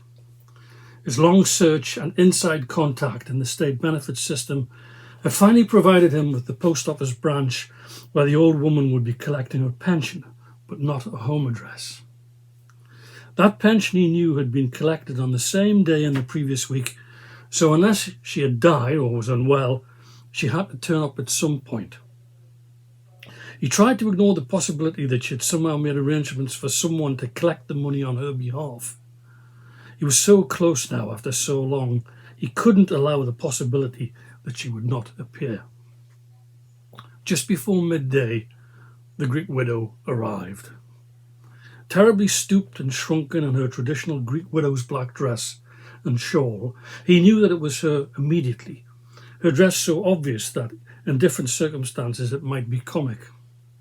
She had a walking stick and her progress was painfully slow. The widow's shawl and cowl covered her face, but he did not need to see that face to know that at last he had found her. She had changed considerably in the last 10 years. Arthritis, rheumatism, or both had taken a terrible toll. Back then, she had clearly been suffering from ill health, as evidenced by the newspaper photographs of the time and in the other pictures that Harrison had unearthed during his decade-long hunt. But now the old woman was clearly on her last legs as she made her slow and painful way down the pavement and towards the post office. Heart hammering, Harrison watched as she passed him. an elderly couple holding the door open for her as she entered. Harrison waited for 5 minutes, folded his newspaper, and followed her inside. There was a queue for the post office counter, and there were several customers in front of the old lady. Harrison pretended to be looking for a magazine in a wall rack as the queue edged painfully slowly nearer to the counter. He was aware now of the CCTV camera and tried to keep his nervous tension and impatience from showing. Selecting a magazine, he went to pay for it, taking his time as the old woman finally reached the counter and proffered her benefit savings book. The post office clerk, a middle-aged woman with kindly eyes, no doubt with older and infirm relatives in her own family, had gladly counted out the money from the till, then continued to smile patiently as the old lady carefully placed the notes into a purse, hidden within the folds of her Greek widow's dress. The patience was not shared by the several people in the line behind her, waiting their turn at the counter. Harrison watched her slow progress back across the post office with a sense of grim satisfaction. Her head was always down, and she shambled right past him. With a swelling of that grim irony, Harrison moved quickly to open the door for her. She neither acknowledged his kindness nor his presence. Given what he had planned for her, it made the irony seem even more satisfying. From the post office, the Greek widow continued slowly down the street, never looking to the side or behind, always with her head down and her walking stick tapping ahead as she moved. Harrison walked slowly behind her, feigning interest in his newly acquired magazine and trying to quell a rising impatience. When she stopped, it took him completely by surprise. He stopped suddenly too, clumsily going down on one knee, pretending to tie a shoelace. Gritting his teeth, he looked up, half expecting to see that the Greek widow had turned and spotted him, was even now pointing an accusatory finger and demanding to know why he was following her. But no, she had stopped because she had joined a bus queue. Sighing with relief, Harrison stood, tucked the magazine under his arm, and moved slowly on, allowing a young family to take the space behind the old woman before taking his own place in the line. 10 minutes later, the bus arrived. The elderly and infirm lady struggled to ascend to the bus platform with no assistance from the young family behind her, but when she eventually took a seat in one of the disabled seats at the front near to the driver, Harrison walked briskly past and sat 2 rows behind, watching her intently over the top of his magazine. This was perhaps the slowest pursuit he had ever undertaken, but then so had been this long and arduous tracking down of this woman over 10 long years, with many false hopes and trails. But at last, here she was in his sights, and presumably now heading for her home, with Harrison behind her every step of the way, and with the weight of cold metal in his inside jacket pocket that seemed somehow to become warmer and warmer as his pursuit continued. As the bus travelled, Harrison thought back to the infamous newspaper stories 10 years ago, to the material that he had subsequently uncovered in his search for the Greek widow and her once famous family of entertainers. In his mind's eye, he recalled the trade and newspaper photographs that depicted the remarkable acrobatic troupe from Greece, the Pygmits. 6 young men who were also tumblers, acrobats, jugglers, contortionists, knife throwers and dancers. For a decade they had made a living travelling the continent in a variety of circuses and travelling shows. Later, for reasons that no one had been able to ascertain, they had travelled to and settled in England.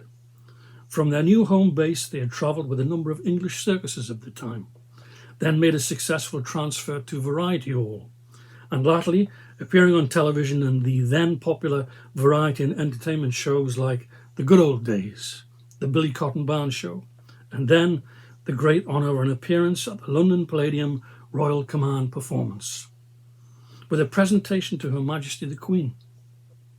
Harrison recalled with grim amusement the newspaper photograph of the Queen bowing down so low to greet each of the 6 acrobats, prompting one headline that read, "No, how do you do, Your Majesty?" A curtsy from the Queen. The headline had caused outrage and an apparent lack of respect from the hacks.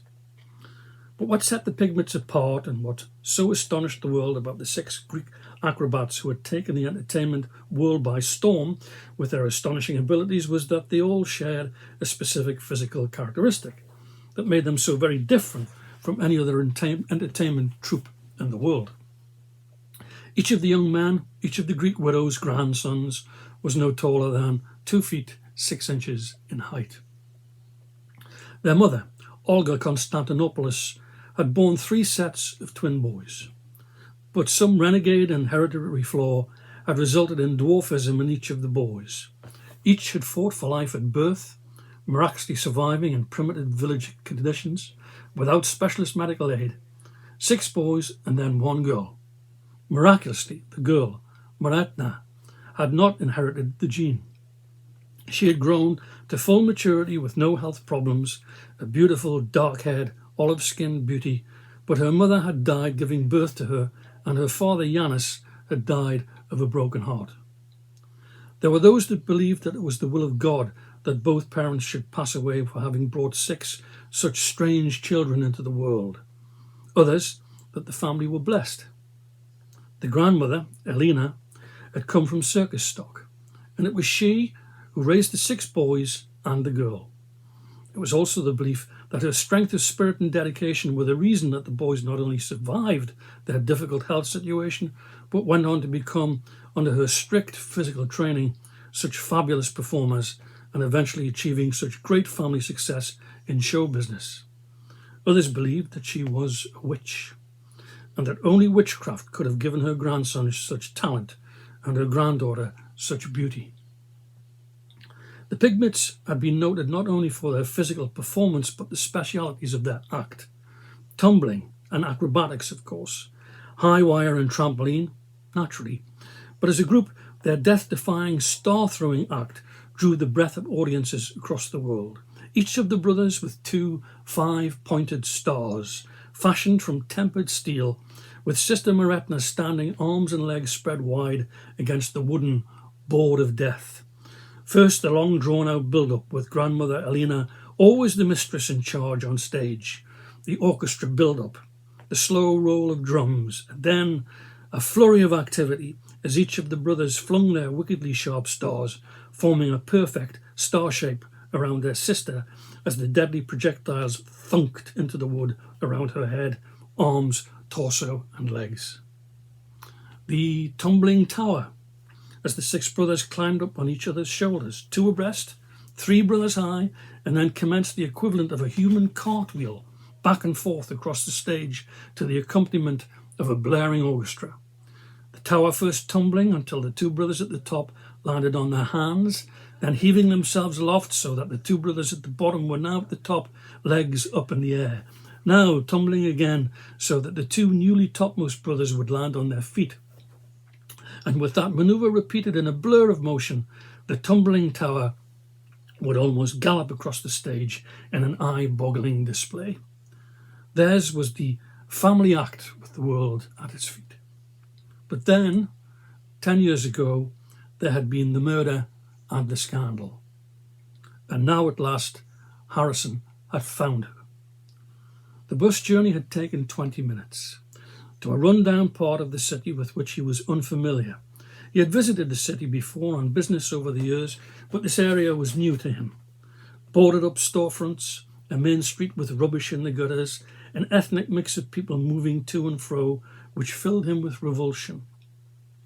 England for the English, for God's sake, was his racist mantra. The bus bell chimed, and Harrison saw that the old lady had pressed the button in a nearby handrail and was even now rising shakily to her feet. No one attempted to assist her as she shambled down the bus aisle. Harrison rose quickly, keeping his distance and allowing a young man to rise so that he provided a barrier between him and his prey. When the bus slithered to a halt, he watched the Greek widow climb awkwardly down from the bus platform onto the pavement. Terribly stooped and shrunken in her black dress and shawl, the old woman slapped out at the young man alighting behind her as he tried to proffer a helping hand. He flinched back in surprise at her anger, standing back as he jammed her walking stick down onto the pavement and then stepped painfully and awkwardly from the bus platform. Harrison also disembarked, noting with wry amusement the sustained look of surprise on the young man's face as he tried to find some sympathy from his fellow passenger for such rude behaviour. Finding none, he made a hands open some people gesture and was gone, shaking his head. The Greek widow, head down, stepped shakily into the queue of people waiting to climb onto the bus, which parted as if at a silent command. Harrison never took his eyes from the bent old woman as she moved ahead, walking stick tap-tapping her progress. She showed no awareness that she was being followed. Harrison followed slowly. Now, after so many years, here he was, 30 feet behind the Greek widow as she moved on ahead down the main street. He realized that he was grinning, but that his mouth was hurting. That grin had fixed into a rictus. There was no humour there, just an anticipation of satisfaction from what he would do when they both got where they were going. Now he was glad at the slow progress. He wanted so much to savour the outcome of what he had been planning for more than a decade. The Greek widow turned a corner, out of sight. He hurried forward, suddenly halting in the fear that she might have been aware of his following presence, was even now waiting around that corner for him to demand why he was following and what he wanted. Harrison cursed himself for a fool, felt for the hard metal in his inside coat pocket, but nevertheless took the corner slow and wide, making it look as if he was continuing on and not making that turn. He need not have worried.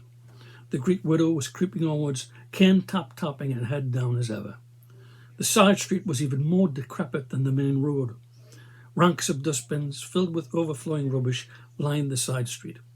A tomcat sitting on top of one of those bins looked up at the old woman as she passed, hissed as if this was the most terrifying thing that it had ever seen, and missed its footing.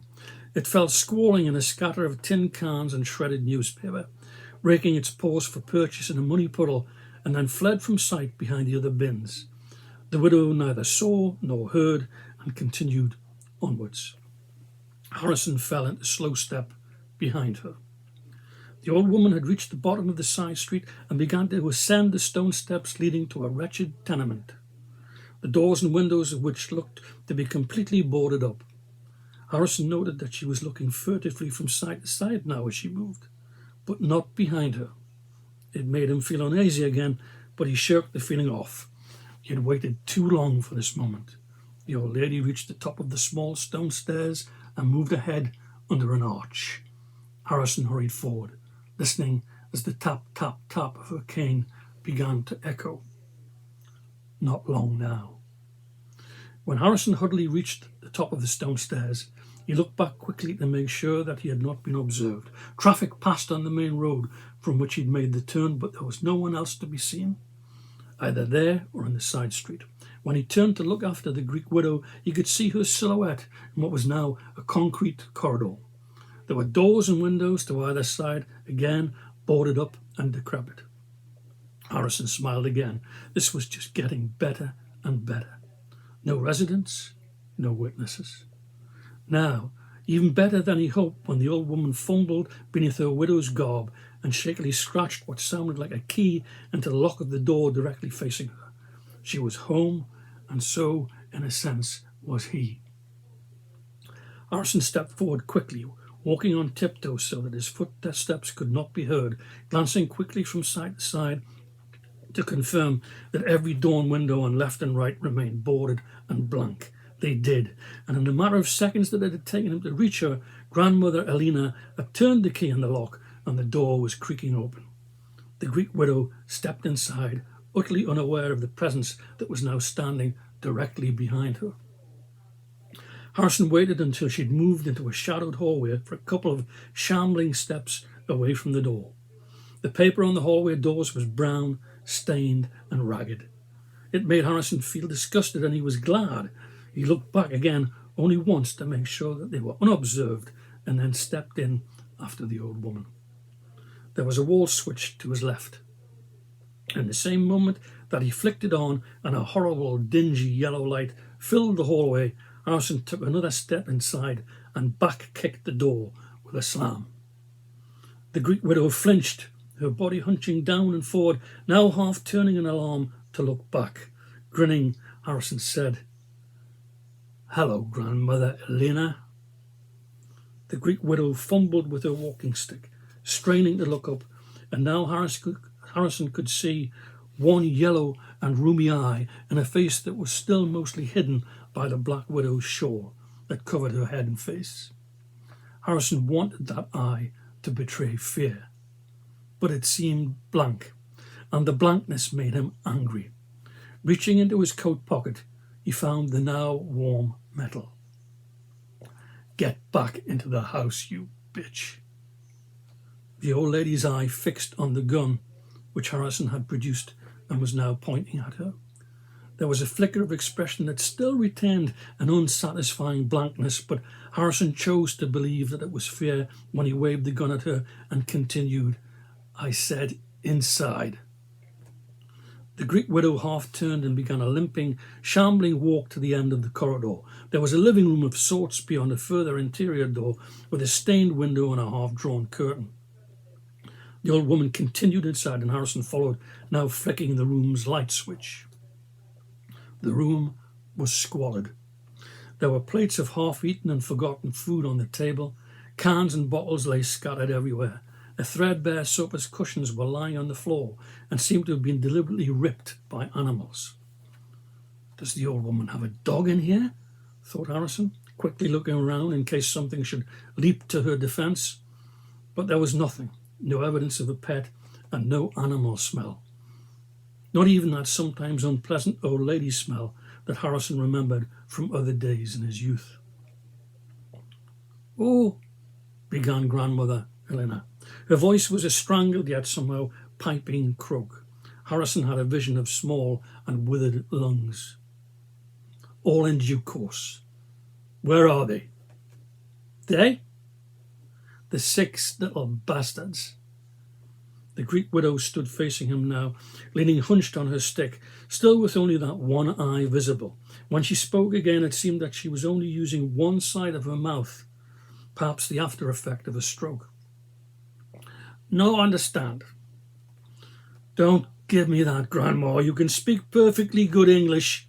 I know who you are and what you are, and I want to know where your 6 little bastard grandkids are. In here? In one of the rooms?" Harrison backed to the wall, looking around and listening for any sound, gun ready. "Tell them to come out." "Can I sit?" asked the old woman. "Sit," snapped Harrison. "Then tell them to come out." The old woman fumbled painfully to a table chair. Harrison could not be sure whether it was the old wood of the chair or her joints snapping and creaking when she finally managed to sit. "They can't come out. They're not here." "Where are they then?" "Dead." "Let me tell you something. I've been looking for you and yours for 10 years. If you lie to me again, I'm going to shoot you. Not to kill you, but in your knee or somewhere equally painful. And I'm going to hurt you and keep on hurting you until you tell me where they are." "Who are you?" Harrison chambered around. "I'm old. I wait to die. You think I won't be like this?" "If I can't have them, I'll take you. But I promise you, you'll beg to die before I'm finished." The old lady sat back, the walking stick falling first against one leg and now clattering to the floor. Holding frail, black-shrouded arms up to him, she opened her hands in a "so what do you think I care" gesture. Those hands were exceptionally small, mere skin and bone claws. The years had taken their toll. Perhaps she was really prepared to die and telling the truth, in which case perhaps he would have to be satisfied by killing her. But then he might be doing her a favour by putting her out of her misery, which was not why he was here at all. He was beginning to feel his edge slipping away. Frustration, anger, and uncertainty began to swell within him. And then the Greek widow spoke again, a combination of statement and question. "You are a relative of Gregory's, I think." Harrison stood back against the wall, trying to keep the gun aimed straight and unwavering.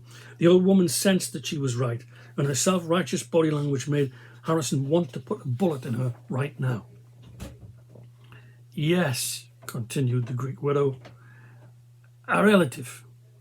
And for you to stand there so full of anger and passion, you are going to be being his brother, I am thinking." This was not what he wanted. He wanted to be the one making revelations and then implementing vengeance. He swallowed hard, regaining composure. "Then you'll know why I'm here." "Shoot me now. Your brother was a pig. He deserved to die." Harrison's figure tightened involuntarily on the trigger before he pulled himself together. "No, that's what she wants. She wants me to kill her rather than her grandsons. Gregory was murdered by your grandsons. Some will say not murder, revengeance. They killed him in cold blood. Cold, yes. Not how you would say hot blood for murderers. Cold blood for revenge. Like you now, you are cold blood, no?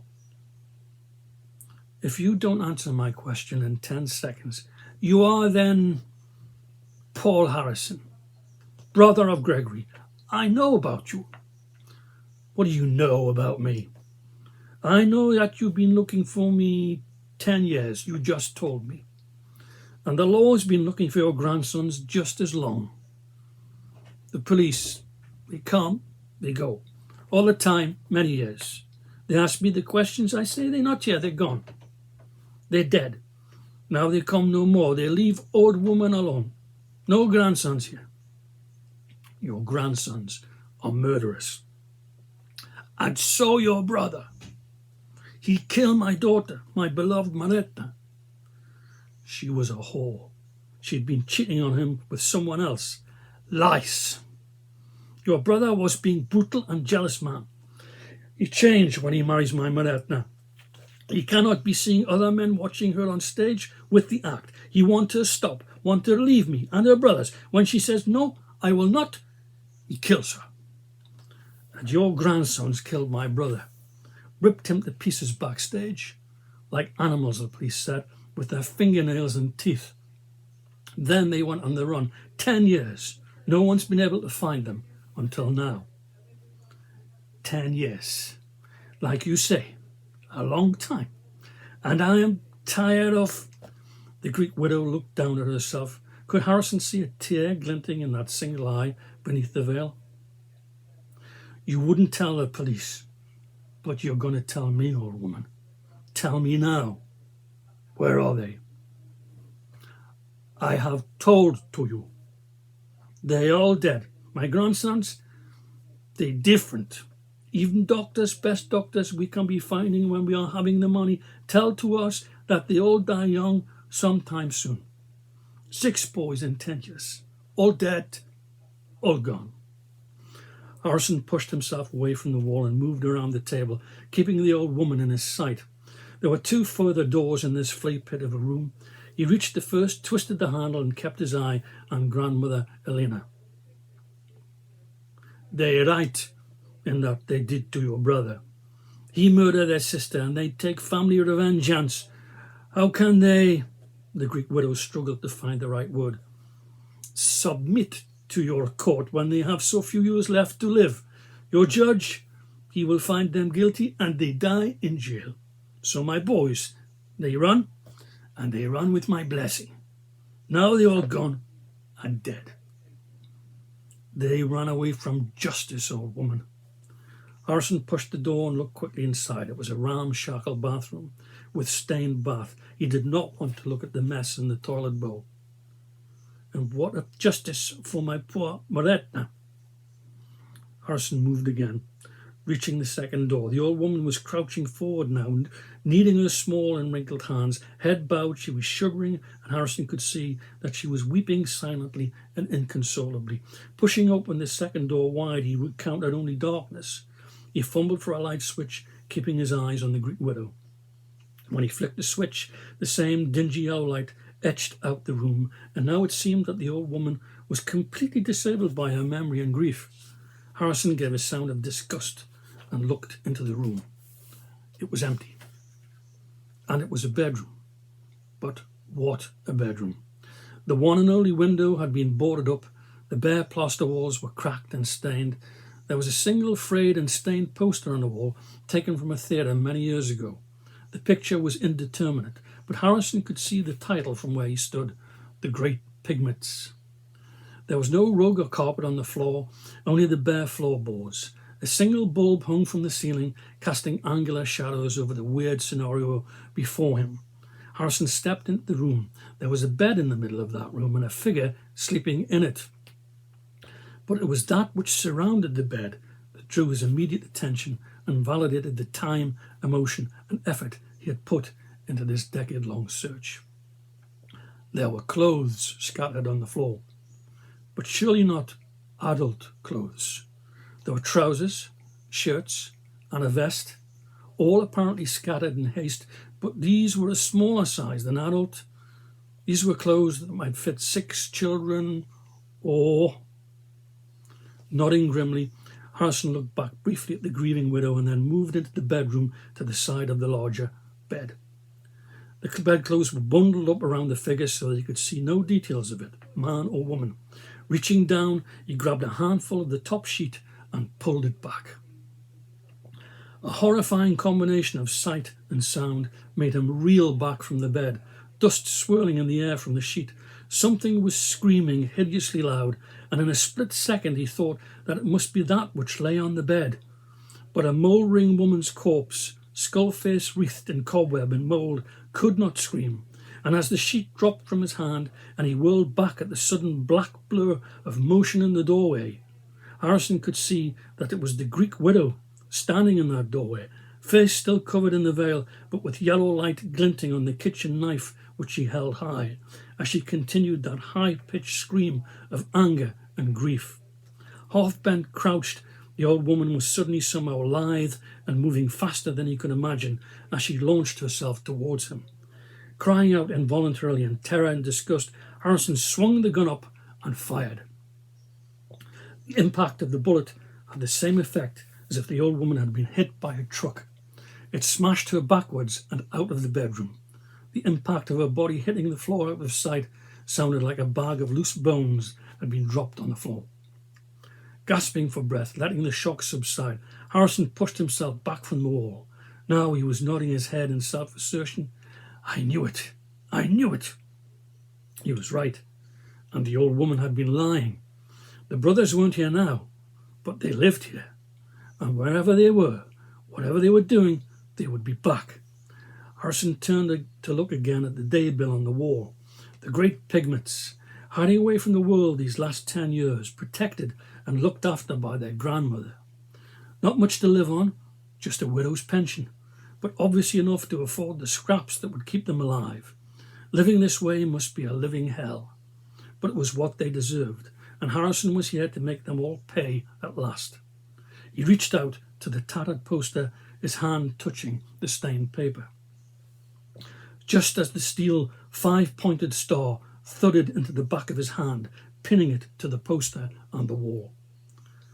Harrison screamed, dropping the gun as he clawed at the impaled metal with his other hand, slashing his palm and fingers on the razor-sharp metal. The star remained embedded as he twisted in agony, now seeing movement once more in the doorway.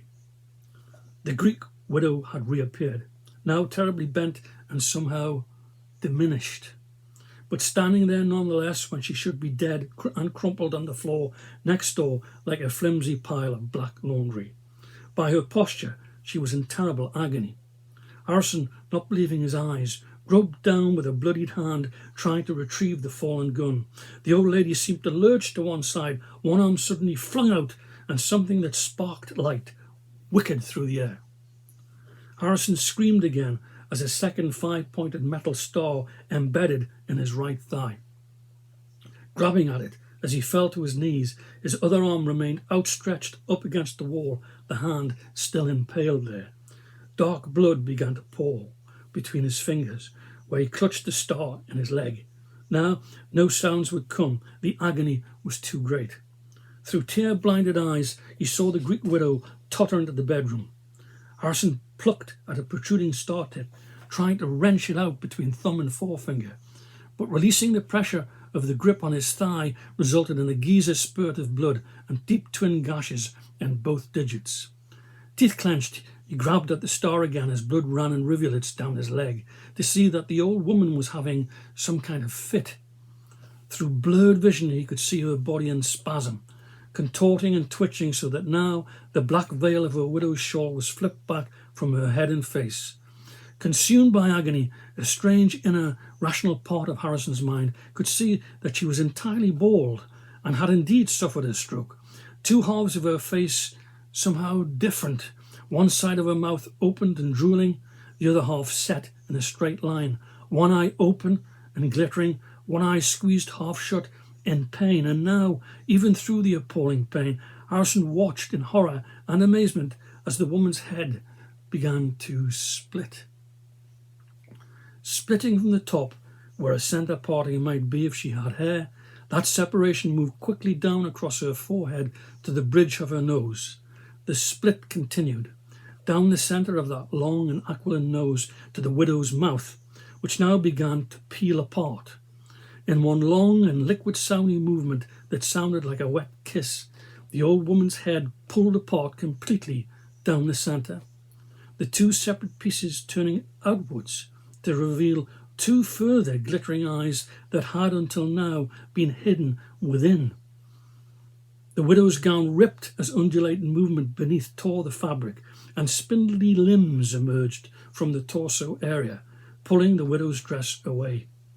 Harrison's pain had somehow become muted by the sight of what was literally unfolding before him. The widow's split head and face had become two smaller and complete heads and faces.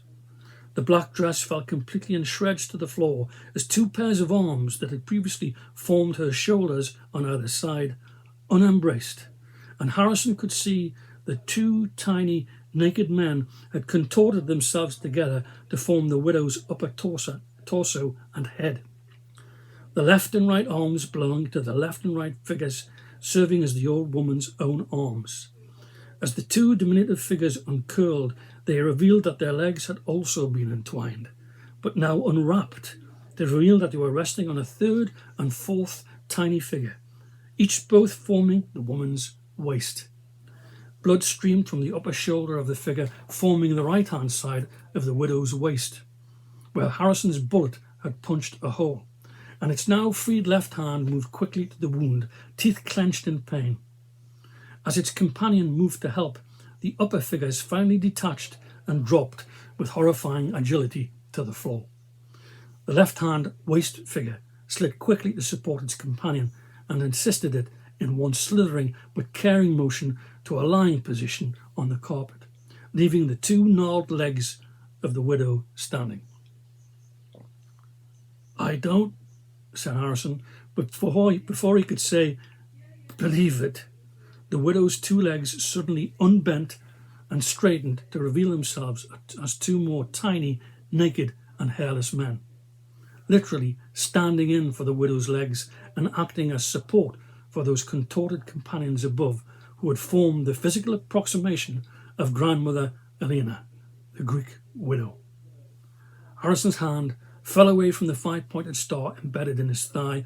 A small geyser of dark red pumped into the air, the movement dragging on his upheld arm so that his impaled hand shifted downwards and tore, but remained embedded in the pigment's wall poster. He could feel no pain at all now, as the eyes of the six small figures fixed on him with malevolent purpose. On the bed, the skull face of the deceased but revered Elena Constantinopoulos, the real Greek widow who had continued to provide meagre means of financial support to her grandsons after her death 5 years ago, seemed to be grinning at him. "Bravo," said Harrison, eyes misting again. "Nice act." "Family act," said a small piping voice that had served as the voice of the old woman. The piglet's eyes were gleaming, their fingernails glinting sharp in the dingy yellow light. 5 of the 6 grandsons moved quickly towards him.